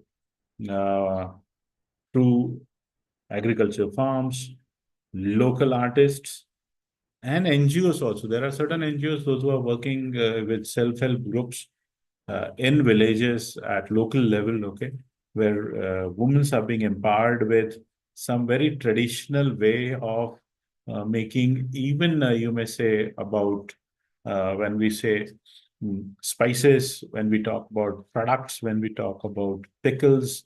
So all these skills which are once upon a time as termed about as grandmother's recipes are now fading away. Okay. So to bring them back, you need experts, and sometimes the experts may be very much somebody's granny, somebody's grandmother, somebody's grandfather. Okay. The students, those who are being into it, can be also being taken into consideration as one of the experts. So NGOs can help. The hubs which we are talking about, the clusters which we are talking about, and small centers can also become the incubation, can become a training center, and which can facilitate what I would say the process of learning, and at the same time earning to a great extent. So the skill training can be implemented through this also when it comes to horizontal mobility. Another challenge which we see is integrating new age skill, 21st century skills, and entrepreneurship education in schools. Now, when we talk about 21st century skills and entrepreneurship education in school, it's a big way. Integrating employability skill at all stages of school education. How you can do that? You are supposed to integrate employability skills, right from the beginning. I'm talking about that the learner's aspirations has to be taken care. The aspiration is employability. Whether the skilling is giving the child an employability skill at all stages in the school education, from 6th standard till 12th standard, and from 12th standard to the degree, and for the master's degree, and even up to the, you may say, even for the doctorate degree itself. So that skill set has to be taken care from school education, integrating new technologies at vocational training centers for preparing students for industries. Now, industries will look forward for the students, those who are ready to be placed, those who are ready to be used with the skilled mindset, with the skilled, what I would say, skill sets, where the industries are not bothered to put their brain behind it. So once you are ready to take on industry's needs, you are most welcome. But if the industry is asking something different and you are offering something different, so it becomes a complete mismatch. So we have to see that whatever skill sets which we are preparing in the schools and the college, they should be accepted in the industries without any alterations and the modifications, because no industries want to reinvest their employees into retraining. That's the biggest, what I would say, outcry today of the industry is that they say whatever skill set individuals you are sending or the students you are sending or the candidates you are sending, they are supposed to retrain, and it takes a lot of energy, a lot of time, a lot of money. Okay, it's almost like sometimes six months trainings are being given after doing a 4-year regular engineer degree also. And if an industry is putting six months in retraining, it means huge investment from the corporate also. So no industry is ready to reinvest in training. They would love to have students, those who are ready to be used for the skill sets. So that aspect is to be taken into consideration, that integrating employability skills at the stages of school education, integrating new technologies through vocational trainers so that the students are trained and ready to face industries, introducing vocational courses on new and emerging skill demands of the industry. What is in demand? What the industry is looking for? Is it old set of skills, or it is asking for new set of skills? It may be the skills which are to be run on artificial intelligence. It may be the skills which are going to be internet of thinking. It may be of introduction of enterprise education from grade 6. So that's where the national education policy says that you might have seen coding, decoding. The children are learning at the very early age of, say, about when they are into the age group of 10 to 12. New skills. Artificial intelligence is something which has come up in a big way. Okay. Artificial intelligence was there 25 years back also, 20 years back also, but not that big way what we are seeing it today. There are things which are made easier, faster, at the same time more accurate. Because accuracy is what the industry looks forward. No doubt, fast, everyone needs, quickly, we all need, but at the same time with a lot of accuracy to it. So a lot of precision is required, and that can be given through latest technology. And the latest technology, if used proactively, if it is being used actively, through right from the school education itself, I think yes, it can bring a lot of employabilities right from the beginning itself. The the mindset of it is going to be much on what skill based. Another challenge which we see today when it comes to the vocational education and bringing into the mainstream is promoting online and open vocational education. Huge potential. Okay, introducing new learning methods, digital tools, massive open online courses that more flipped learning and virtual learning methods will be used for training teachers, because we need potential good teachers, those who are going to be the trainers. Okay, and which way we can do it? I think the way which we are sitting right now is a hybrid, not a hybrid model, it's a pure online method, okay, or digital platform, okay. But we can mix up, we can have online as well as offline, a hybrid mode of educating, training our teachers, because teachers are going to be the frontline warriors in this, okay. And the whole implementation of National Education Policy 2020, who is going to be the leader? The leader is going to be the teacher, institutional heads, the vice chancellors. All of these are going to be the leaders. And if these leaders are being trained optimally, if these leaders are being taken upfront, okay, yes, we are ready to take on, we are ready to receive, we are ready to open, we are ready to work on. Probably, yes, this challenge can be overcome. Otherwise, the challenges are going to remain as challenge. Another challenge which we foresee is developing and implementing holistic assessment and evaluation system. because that is going to be another challenge. How we are going to evaluate skill-based? How we are going to assess that? How we are going to, you may say, prepare the questions? Is going to be more of a theory? It is going to be more of a practical? Is it going to be combination of both? How we are going to do it? It's a challenging one because theoretical paper are easy to assess at times, okay? But when we have subjects, when we have vocational training coming into it, vocational subjects coming into it, then implementing a holistic assessment and evaluation system becomes a challenge. How we are going to do it? Conducting interest in assessment and aptitude test to measure special abilities or readiness for learning to various vocational areas. This can be introduced at early stage.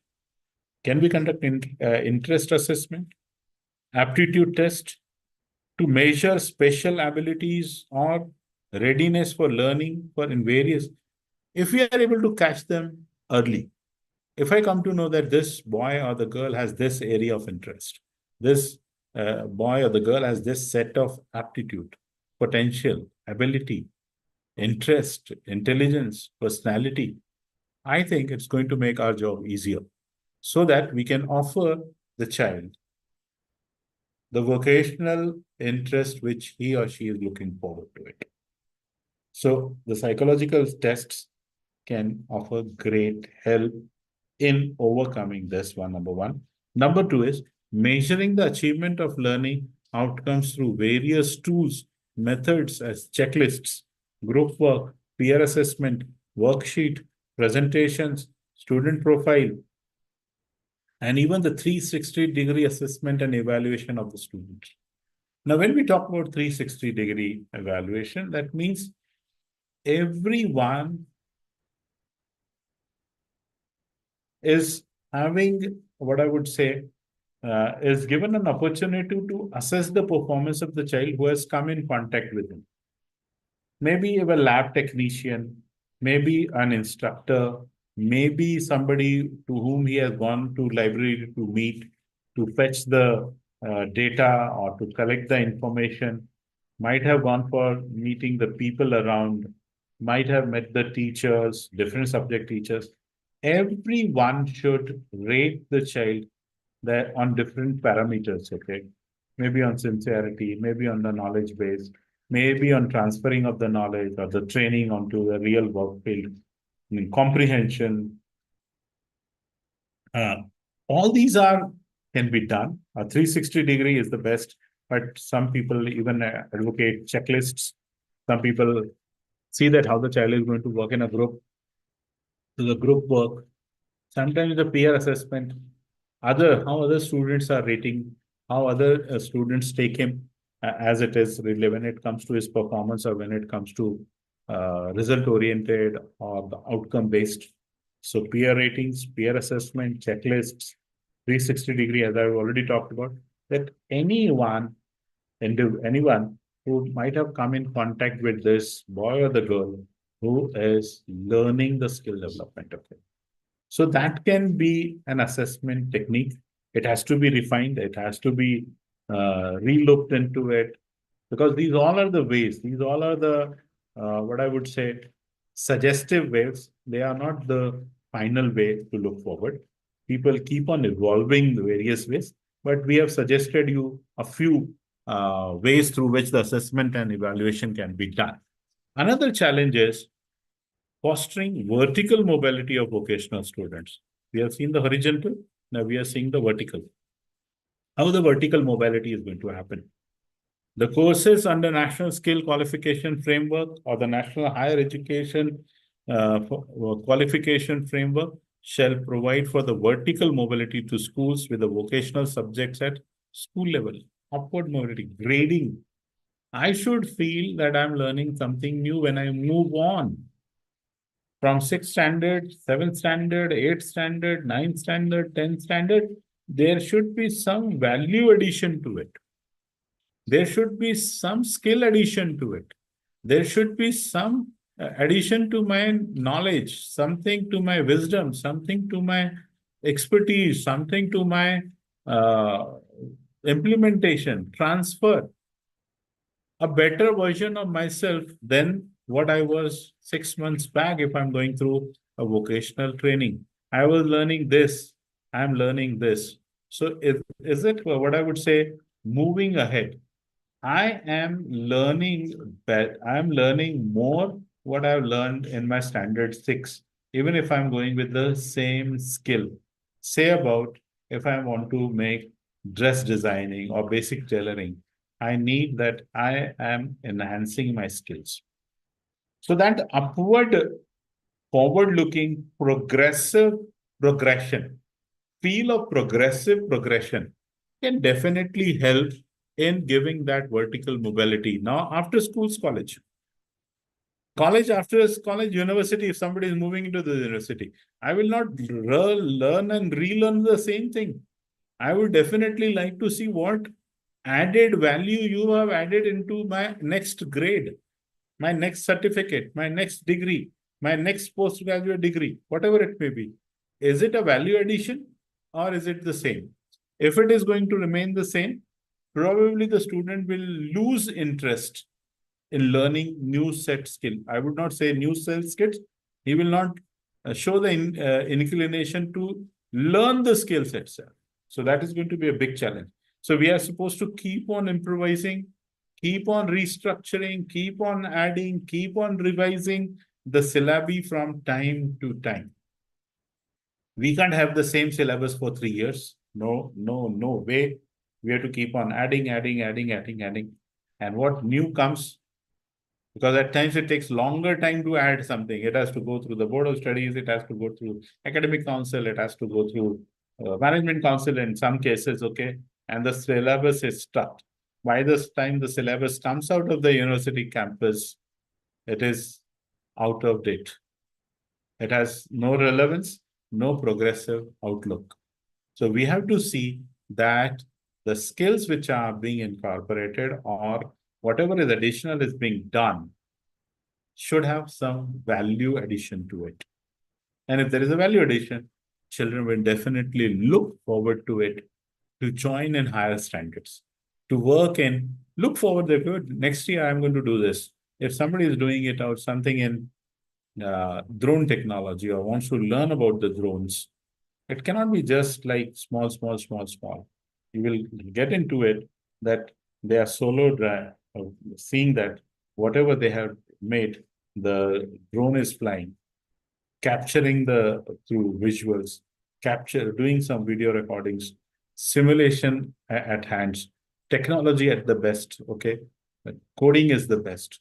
So everyone looks forward for value addition, then be stagnant. So this challenge can overcome only if we add more and more into the thoughts, not into the thoughts, but on paper also. That's the challenge which can be taken care by this way.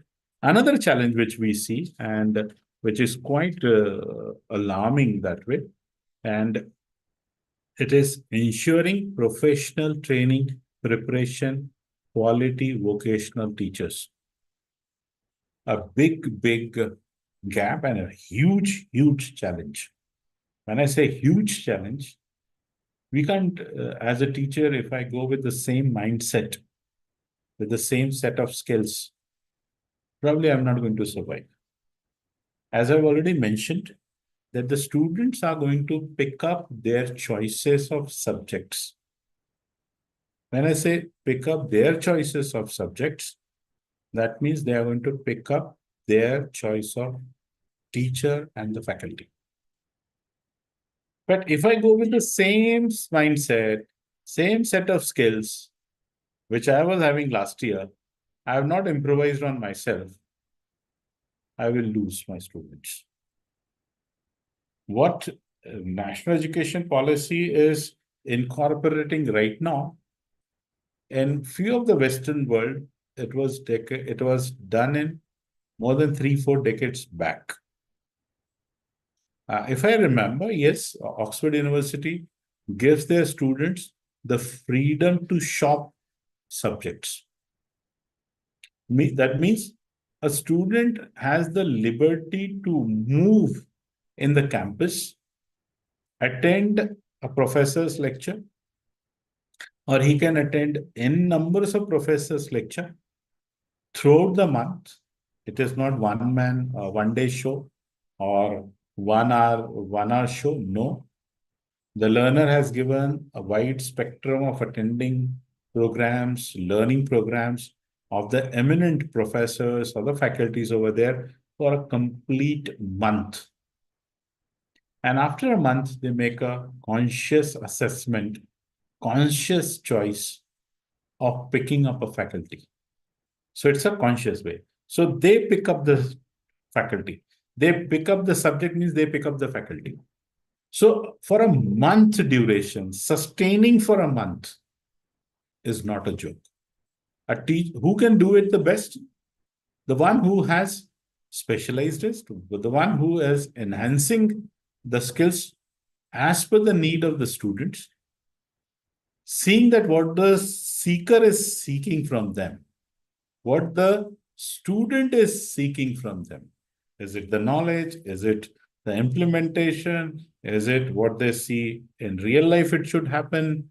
Is there any gap between the real life experience and what they're teaching in the classroom? Is it making a balance between their real life and the academics? Is it fruitful? Is it applicable? Is it action oriented? Is it rational? Is it possible? Is it happening or is it going to happen?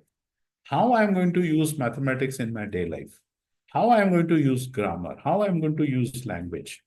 So this challenge of ensuring professional training is a huge challenge, which we are going to see in the next part, okay? And then we will be coming on to another aspects also. So we'll be taking another break. It's almost 4:29, okay? And we will be taking up to 4:40, and we'll be meeting. I'm just making a general announcement, okay? That because in between there are certain participants, those who keep on writing in the chat box, no voice, no voice, no audio, no audio, because there is no audio, because we are going to take a 10 minutes tea break, okay, or a water break if you want to have your 10 minutes water break. We are going to come and meet you at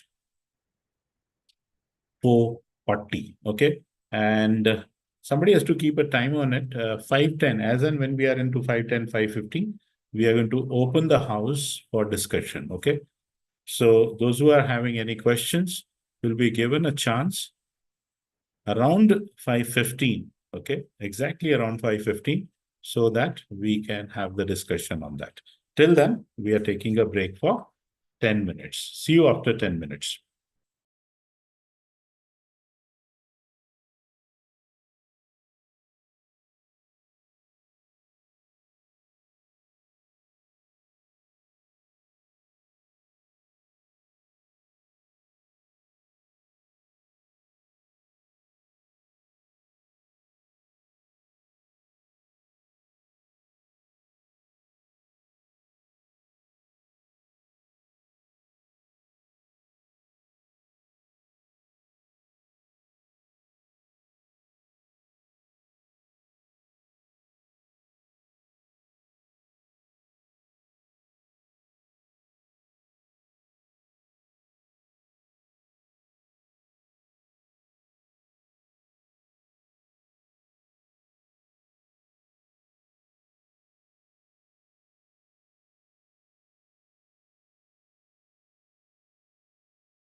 So, welcome back.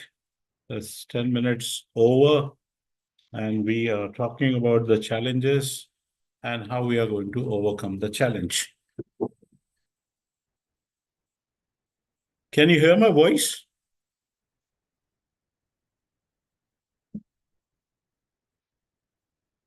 Okay. So, the last challenge, which we actually started but could not able to complete because we are supposed to take a break, is ensuring professional training for the preparation of quality vocational teachers. That's a big, big challenge. And how we are going to overcome this challenge is developing capacity of vocational teachers in use of innovative pedagogical approaches to teaching and training. If we remember, prior to pandemic, the skill sets the teachers used to have, and post-pandemic, the skills which the teachers are having today. We have already moved on from a very rigid mindset to a creative mindset. We have moved swiftly. We have moved slowly and gradually in the right direction. So yes, we are supposed to develop the capacity of vocational teachers in use of innovative pedagogical approaches of teaching and learning. It can be use of smart boards, it can be use of technology, it can be use of PowerPoint presentations, it can be use of animations, it can be use of artificial intelligence, it can be use of so many things. So the pedagogy is not going to be just one way, it is going to be of many ways, multifaceted, multiple ways of teaching, because the learners are of different kinds. We don't have only an auditory learner, we don't have only a visual learner, we don't have only a kinesthetic learner, we have combination of learners. Some are good in understanding through audios, some are equally good in learning through videos, some are equally good to learn through touches. So disadvantaged students learn through touch sensations, okay, kinesthetic way of it. So the teacher has to develop, because we are talking about all-inclusive education, okay. We are not discriminating any learner as such. All learners are equal, and there is a lot of equity which the National Education Policy 2020 is talking about. So we are supposed to develop the pedagogy, which is integrated with teaching and learning with the use of technology, pre-service training and short-term training courses for preparing vocational teachers, trainers through online, offline mode to be offered through state councils of educational research and district institutes of educational training. Remember, pre-service training and short-term courses for preparing vocational teachers and training. So courses are to be designed which can be before the service and which can be after getting into the service. One more milestone which is being seen in the national education policy is 50 hours of training per year for the teachers. Now, it's again a big way. 50 hours, if you put it on 7 hours into a day or 6 hours into day, it comes to almost to 8 to 9 days of training every year. And it is for sharpening your skills, or it is to develop new mindset. It is to develop different new skill sets, which are going to be in collaboration, which are going to be in demand with the need of the hour. And through State Council of Teacher Research and Training, In case of Maharashtra, it is Yashada and an independent body which looks after for the teachers' training and development. Vocational would be of in-depth because it's an hands-on experience. And at the same time, it also recommends online and offline mode, both. Post-pandemic, we are back to having an offline trainings, but when it is not possible to reach offline, online is always an option. But when it comes to the practicals and experimentations and when it comes to the use of technology, okay, it's always better to have hands-on experience, and that is working on offline mode. That is one way. External trainers, experts in various vocations to be invited to train teachers at cluster resource centers, blocks resource centers of the district educational departments. So you can have pool of experts. Nowadays, this digital platform has made it more easy. Any good expert or renowned expert need not to travel extensively from one place to another, though, yeah, we are moving into a state where flight connectivity seems to be quite easy. A lot of options are being available, but still, reaching to one place and addressing a very handful people and reaching, not moving out from the workplace and reaching to thousands of people through the digital platform is always handy. So expert can reach out to many people in more meaningful way, provided it has to do with a lot of concept clearing and developing a new concept which has no practicals into it or experimentations into it. Online media is good way of empowering new skills too. So how you're going to use it, you can have back-to-back follow-ups with it, feedback sessions to it, corrective measures can be taken through videos and all can be done. So that school skill enhancement can also be done through the help of external experts, trainers. Sometimes you can call up from industries. There are good people, those who are having huge, what I would say, experience about technical things, first-hand technical and skills, which they can come into the campus, particularly to the courses which are being engineering courses, pharmacy courses, agriculture courses. There are many industries, those who are making agriculture equipments, breaking the old technologies, bringing the new modifications in the tractors. Okay, we have seen the jumbo tractors. Now we see very tiny miniature tractors also moving in the paddies very smoothly. So experts, trainers from different fields can be invited to train the teachers. Now, teachers are the one, those who are going to be, as I said, mentioned, are going to be the one who is going to take on this whole national education policy. They can see it happening and they can see that it is not happening. So it all depends upon the academic leaders and the academic teachers, those who are going to take it on. Ensuring that vocational training providers meet quality standard across institution based on common norms. We can have reviews. We can time and again check the standards. We can see that the standards are maintained across. It cannot be that once I've learned it is finished. So training, retraining. It can be train the trainers. It can be mentoring by the experts. It can be experts, those who are going to train the teachers. But it is going to be a continuous process. It cannot be one-time process or one-time done type of a job. It has to be always to see that something or the else is happening. So training is going to be one core issue, one challenge, which has to be overcome. So this training should actually empower the teachers to think differently and to act differently. That way, training should be given, and it should be sustainable training. A training which sustains for a longer period of time, keeping a scope that there is a lot of learning more to be done.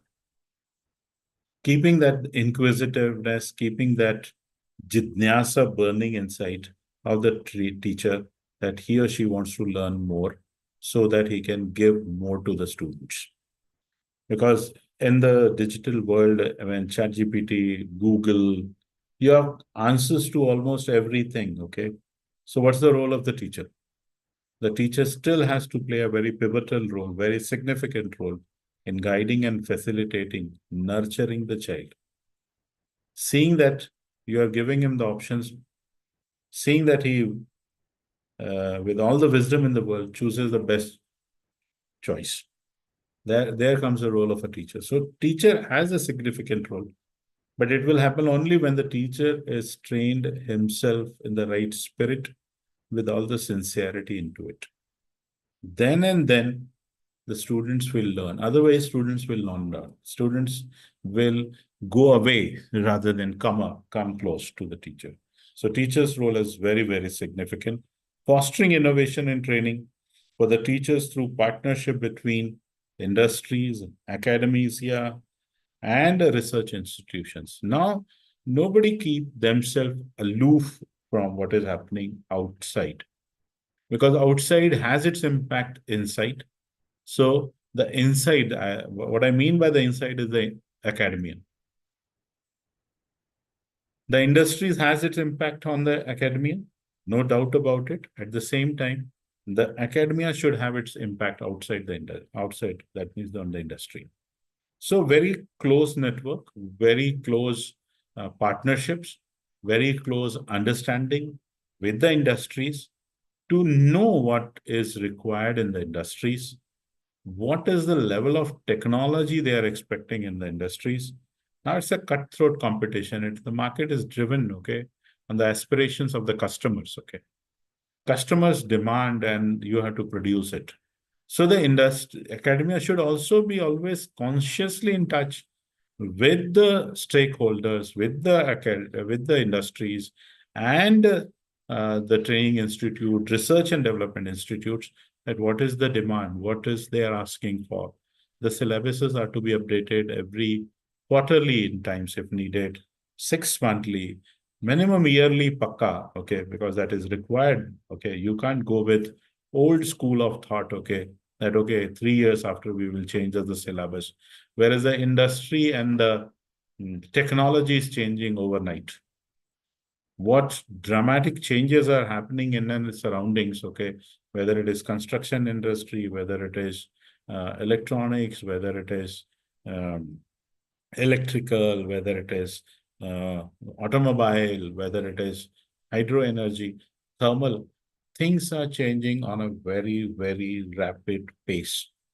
The one who is going to be with the pace is going to survive.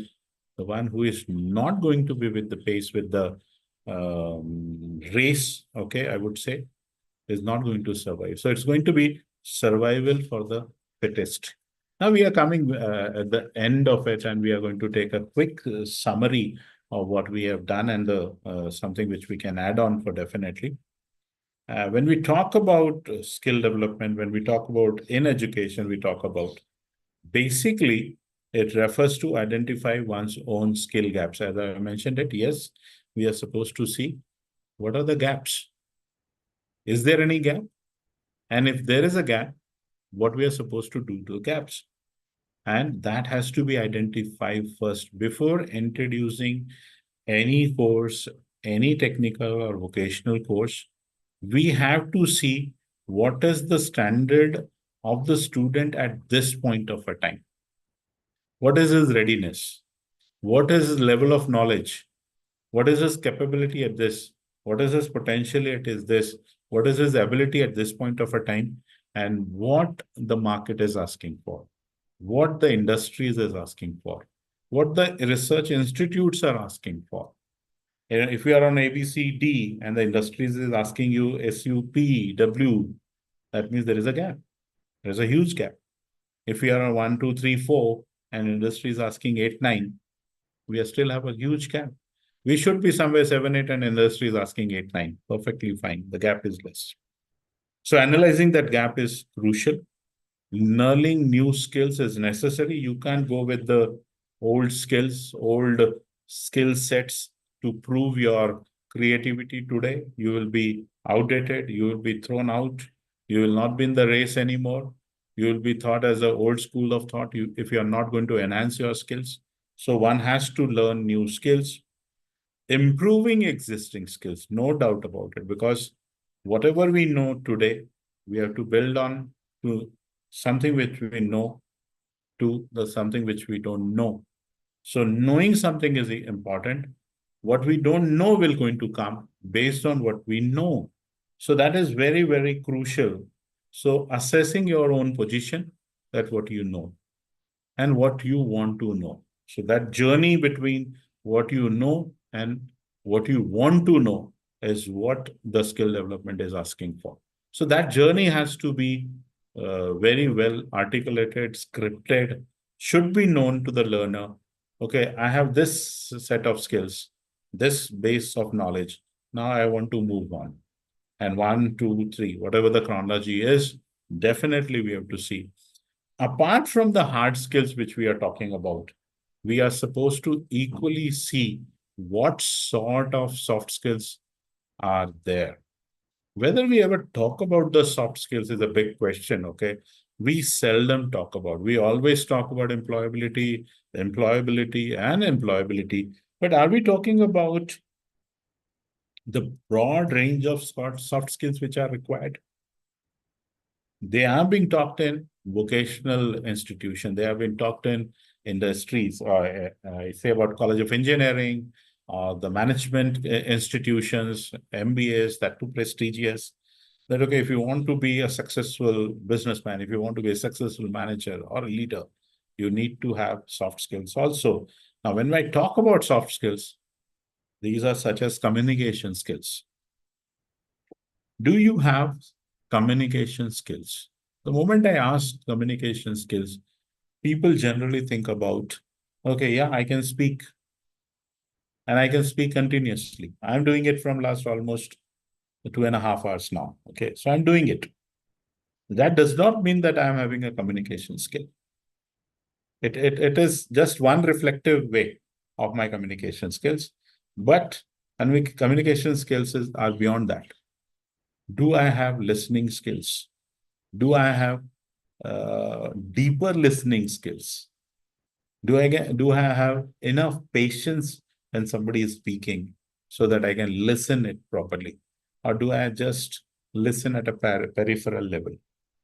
So communication skills, how you're going to communicate, how you're going to convince, how you're going to listen, how you're going to listen properly and respond to it, how you're going to maintain your temperament, your mood, your, you may say, perceptions, your attitude, your aggression, your insecurities, your body language, okay? How you will hold on to yourself. Do you have clarity of your own thoughts, what you want to put? Or there is a lot of confusion, or you are into dual mind most of the times. Communication has so many angles to it. And do you communicate effectively? Do you communicate harshly? Do you communicate softly? Do you know how to say no when you are supposed to say no? Or you come always saying yes, yes, yes, yes, yes, and then you come under tremendous stress. So we need to work on our soft skills because we have to see which words we are using, how they are being used. What is the tone of your using the words? Is it higher tone? If it is high tone, you will hurt people and you will miserably hurt people, okay? And if you're miserably hurting the people, you cannot be a good team leader. To be a team leader, you have to get the things done, but in a more passionate way. So as a leader, do I have it in me, what I'm expecting in my followers or what I'm expecting in my subordinates? Or is it only preaching, but I never do it? Do I have something which I say, walk the talk? What I say, I do it. Or it is just good, it's goody. It is something which people like, so I keep on saying, but I never do it. As a teacher, whether I'm a very good, effective communicator to my students, whether I am myself sorted out, whether I am clear, whether I am refined, whether I am having a lot of clarity when it comes to my emotions, my mood swings. What is that? Whether I am in my harmony myself. The moment I say I'm in my harmony means whether I'm in control of myself or whether even I lose my temper. What happens to me? There are a lot many things which we are supposed to learn in soft skills. At the same time, how you're going to have critical thinking, okay? Right from the beginning, in the schools, to the colleges, even today, universities also, do you see that there is a scope for creativity? Because right from the beginning, right from the childhood, it's all about the left brain which is predominant. The left brain is particularly working on memory, reading, recognizing, and reproducing. There is a lot of rote learning which happens, a lot of mugging which happens, a lot of uh, things are remembered without understanding it because we want to reproduce it, because we want to get marks. And we are talking about skill training, we are talking about skill development. If we have a left side brain working more predominant, probably the skill enhancement will take a backseat, or the skill development will take a backseat. What we can do, and if we really want to improve upon our critical thinking, that means we are supposed to switch onto our right brain also, which talks about visualization, which talks about creativity, which talks about innovations, which talks about imagination, which talks about visualization. So that has to go hand in hand. That cannot go alone. Left is equally important, and so is the right. So right from the schools, something has to be introduced for having this creative thinking is art, craft, music, theater, play, because that is missing in our basic education system. And I'm thankful that National Education Policy 2020 is bringing it back, is bringing arts back, is bringing craft back, is bringing music back, is bringing storytelling back, is bringing project-based learning back. So the moment if it is coming into the basic culture of the school itself, it is going to be reflective in the higher education and the institution of higher education for sure. So understanding the emotions right from the beginning, okay, is going to be it's going to play a significant role when it comes to critical thinking, okay? You should be sorted out. That's what I'm saying. Sort out yourself. At times, we ourselves are not knowing in which mood we are. Are you in agitated mode? Are you are excited mode? Are you feeling slow? Are you are feeling dull? You are feeling lazy? At times, we don't know. And even if we know that you are feeling dull, you don't know the reason why you're feeling low. People come and ask you, why you're feeling low? You say, no, I don't know, but I'm feeling low. That's all. So critical thinking, that means we are supposed to work on our right brain also. And right brain is asking for creativity, imagination, visualization. A lot of innovation happens into it because there are a lot of ideas which are generated. And see that when an idea is generated, see that you are working on that idea. So critical thinking.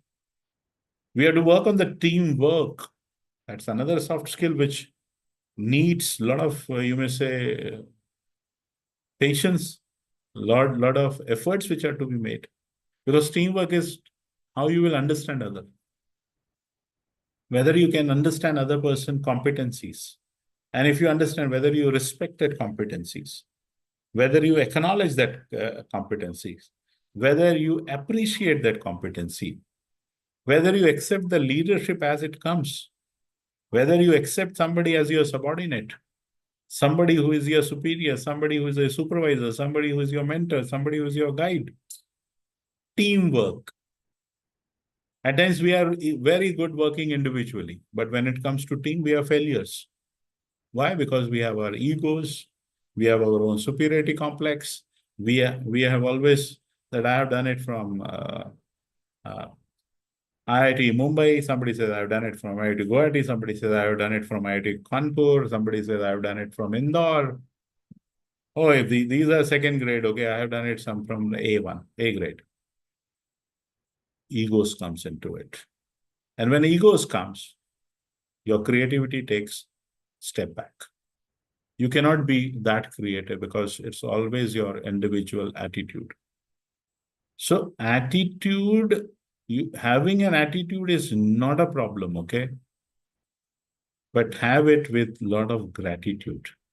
You own something and you should respect that something and see that you are working in a team. And that team spirit or the teammanship can come only when we are interdependent. That has to be taught, or that has to be valued in the school system itself, that we can coexist. Because it's all about, when we talk about teamwork, it's all about coexistence. You can exist all alone, no problem. But existing with team, existing with the members, existing with the other members, understanding their psychology, understanding their moods, understanding their emotions, understanding their thought process, and respecting all this can make you a big, big team player. But unfortunately, our education system, previous education system, used to always talk about, I want to be independent, I want to be independent. Or even the parent says, my child should be independent, my child should be independent. But can we inculcate the value of interdependence? That is the value which is missing today. And that's where the teamwork fails. I should respect your set of skills, okay, which I don't have. And the other one should respect my skills of set, which the other one is not having. So it's mutual respect. And when you have a mutual respect in the team works wonderfully well. So soft skills are needed apart from your hard skills, technical proficiencies. We have seen people good in technical proficiencies, but they are not able to handle relationships. They are not able to communicate properly. They are not a good team player. They do have critical thinking at times, but not so strong, intuitive critical thinking. So yes, apart from skills, apart from hard skills, we should not leave the soft skills. As we all know, India will be the largest working force age group in 2030. Probably a time is almost has come where we are going to provide the world the manpower which the world is looking for. Are we going to give unprepared, half-baked manpower to the world? No. We are supposed to give them the best of the best manpower because they are going to give them the livelihood. They're going to give them the job. They're going to give them the stability in their life. So the largest workforce in the world by 2030 is none other than India. Because we are marching ahead, we are already providing, I think, last month, Israel has asked for 10,000 workforce. And we all know that Israel is under the war zone with the neighboring countries, but they have asked for 10,000 Indians, those who can do this, those who can do that, those who can do that. So we are already moving as a world human resource supplier, okay? As the preamble of national education policy itself says that we are supposed to make global citizens.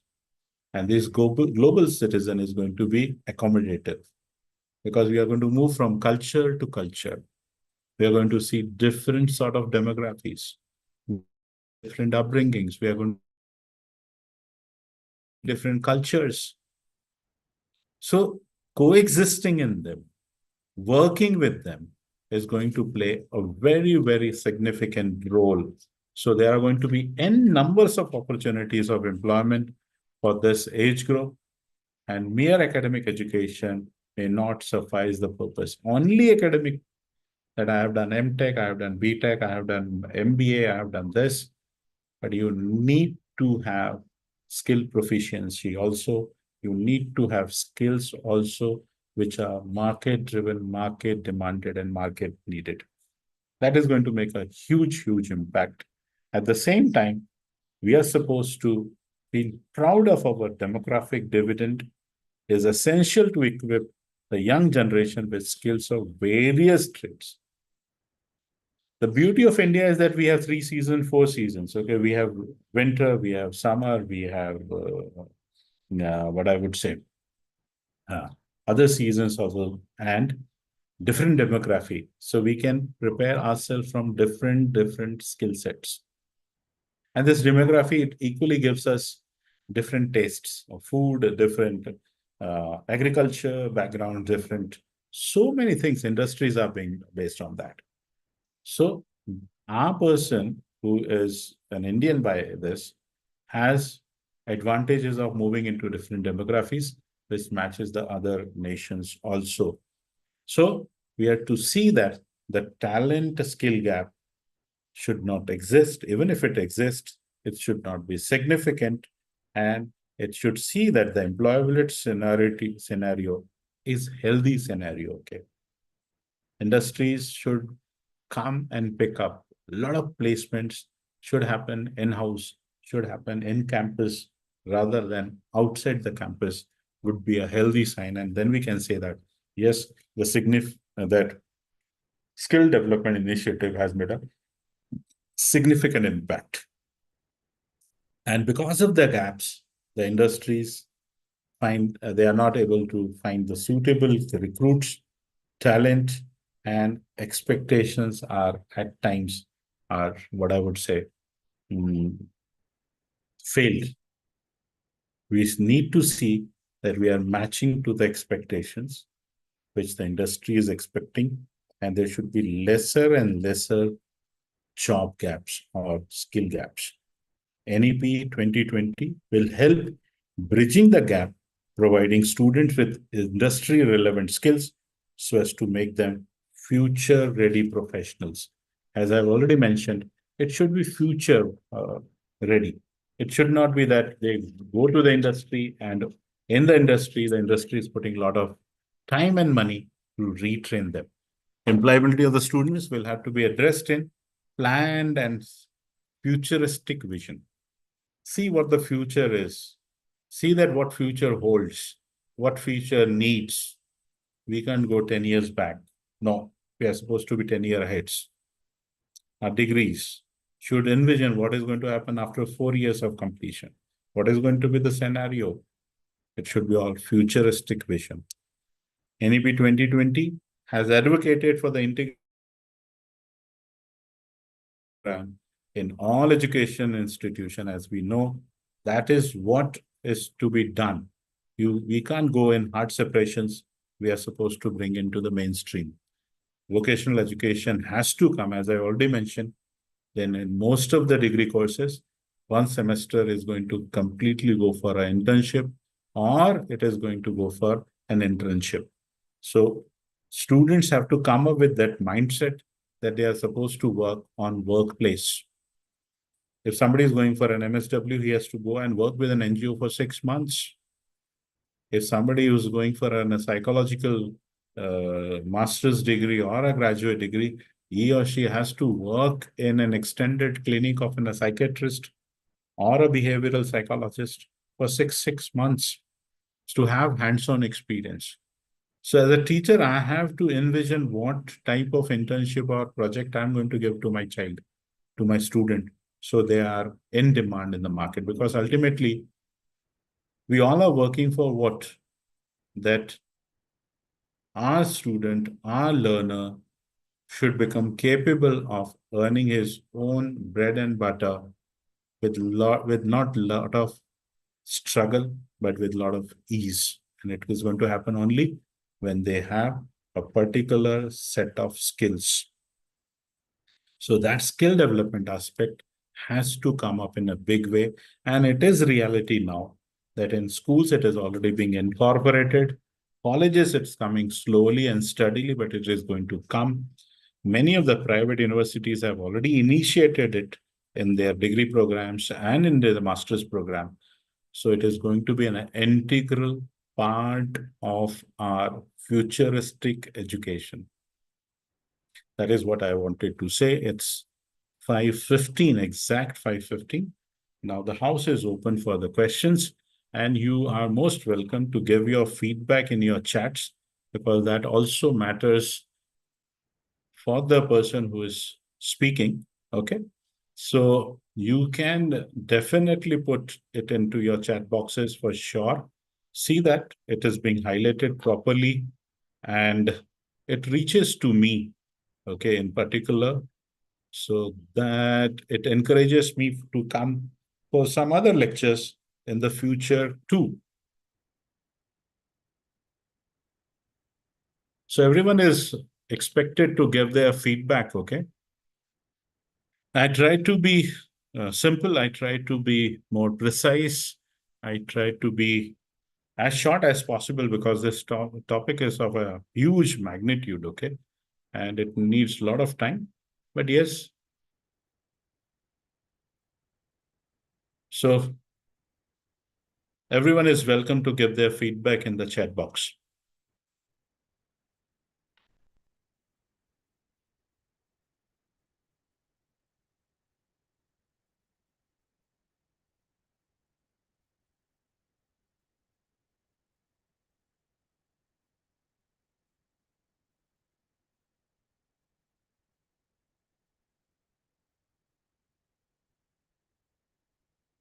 So I've received 4 feedbacks, 5 feedback now, 6 feedbacks, 7 feedbacks, 8,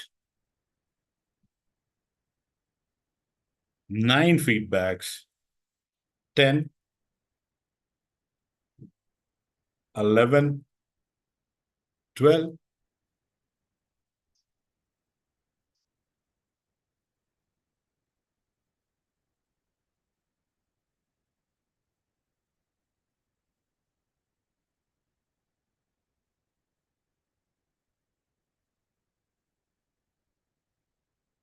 Yeah, there are more than 21 feedbacks right now. I'm just counting the numbers. I will definitely take the question which is there in the inbox once the feedback is over.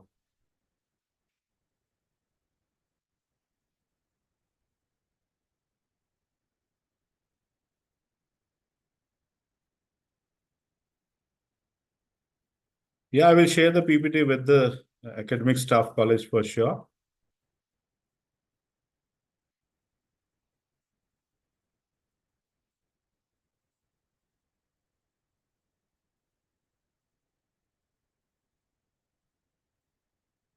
We have 75 participants right now, those who are listening to this, and we are close to 32 feedbacks.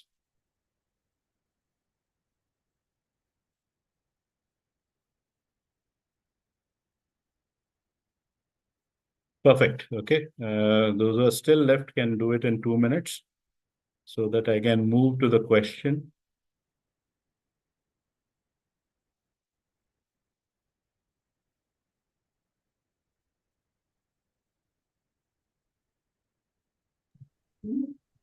So any participant, your questions, you can raise your hands.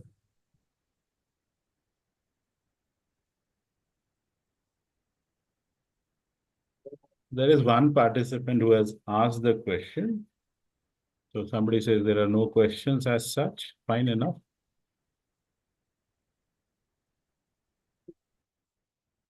Okay, I will take the one question which is there in the inbox. I will just go.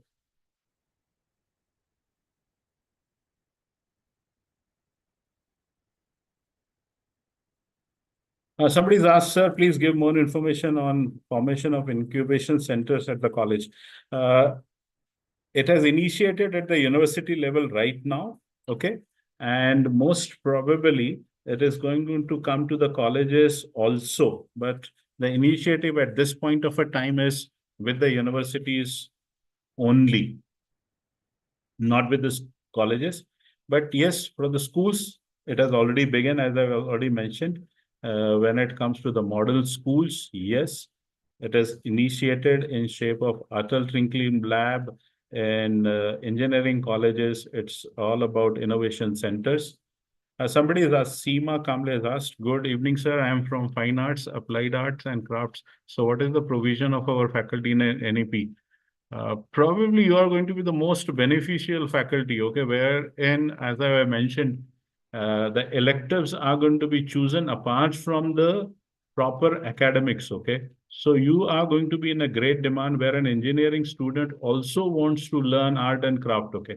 So it would be choice of elective subjects which will come into your place. So yes, you have the choice where engineering student or a typical art commerce student will come and ask for your subjects as such. So yes, you will be in the demand. Rather, you will be in a greater demand, okay? So what do you think about its implementation at the time to all levels of standard 6 to PG?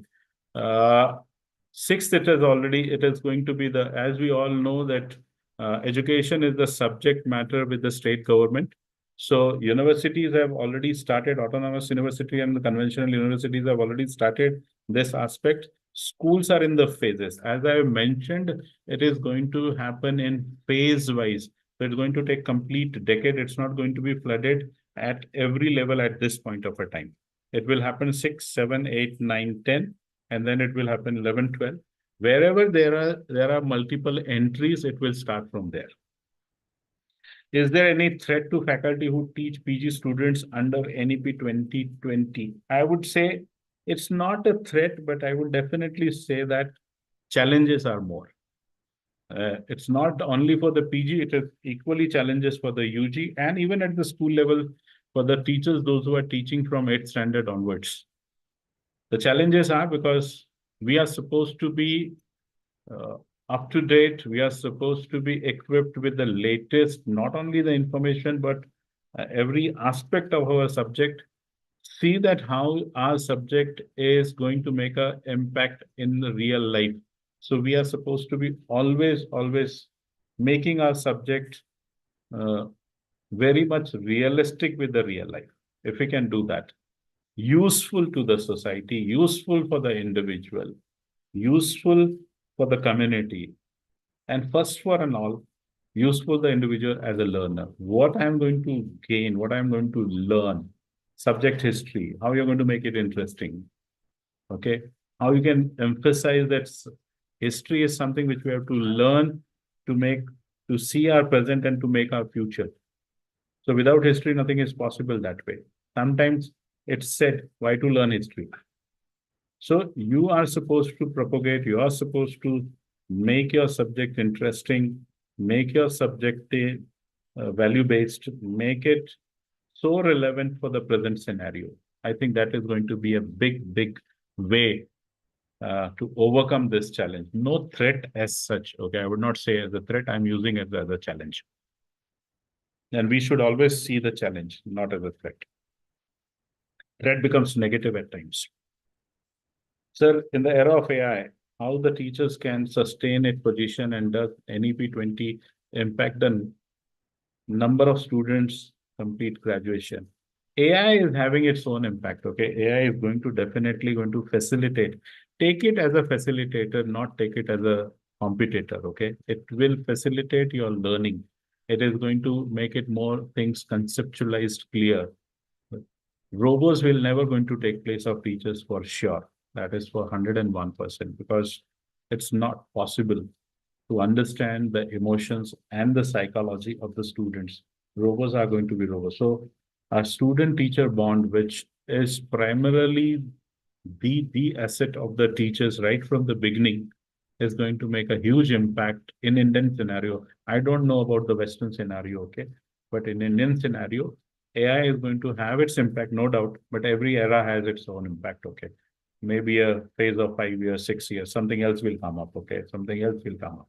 So we should be ready and we should learn rather than how we are going to make our teaching more interesting and more full of emphasis, okay? a lot of clarity can come through it. So use AI as your tool, not see as a challenge, not see as a competitor. Okay. Yeah, it is going to have an impact on the student ratio also, because the objective of NEP 2020 is to enhance the number of graduates, or the gross enrollment ratio to reach up to 50% is a huge. So it's not going to, what I would say, the strength is not going to reduce, rather it is going to increase.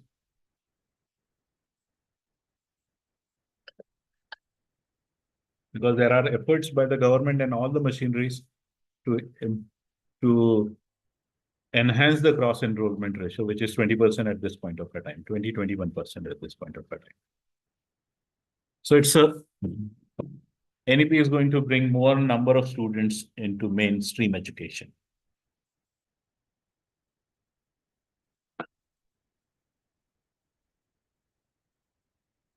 Please put your questions. We have still 4 minutes to go.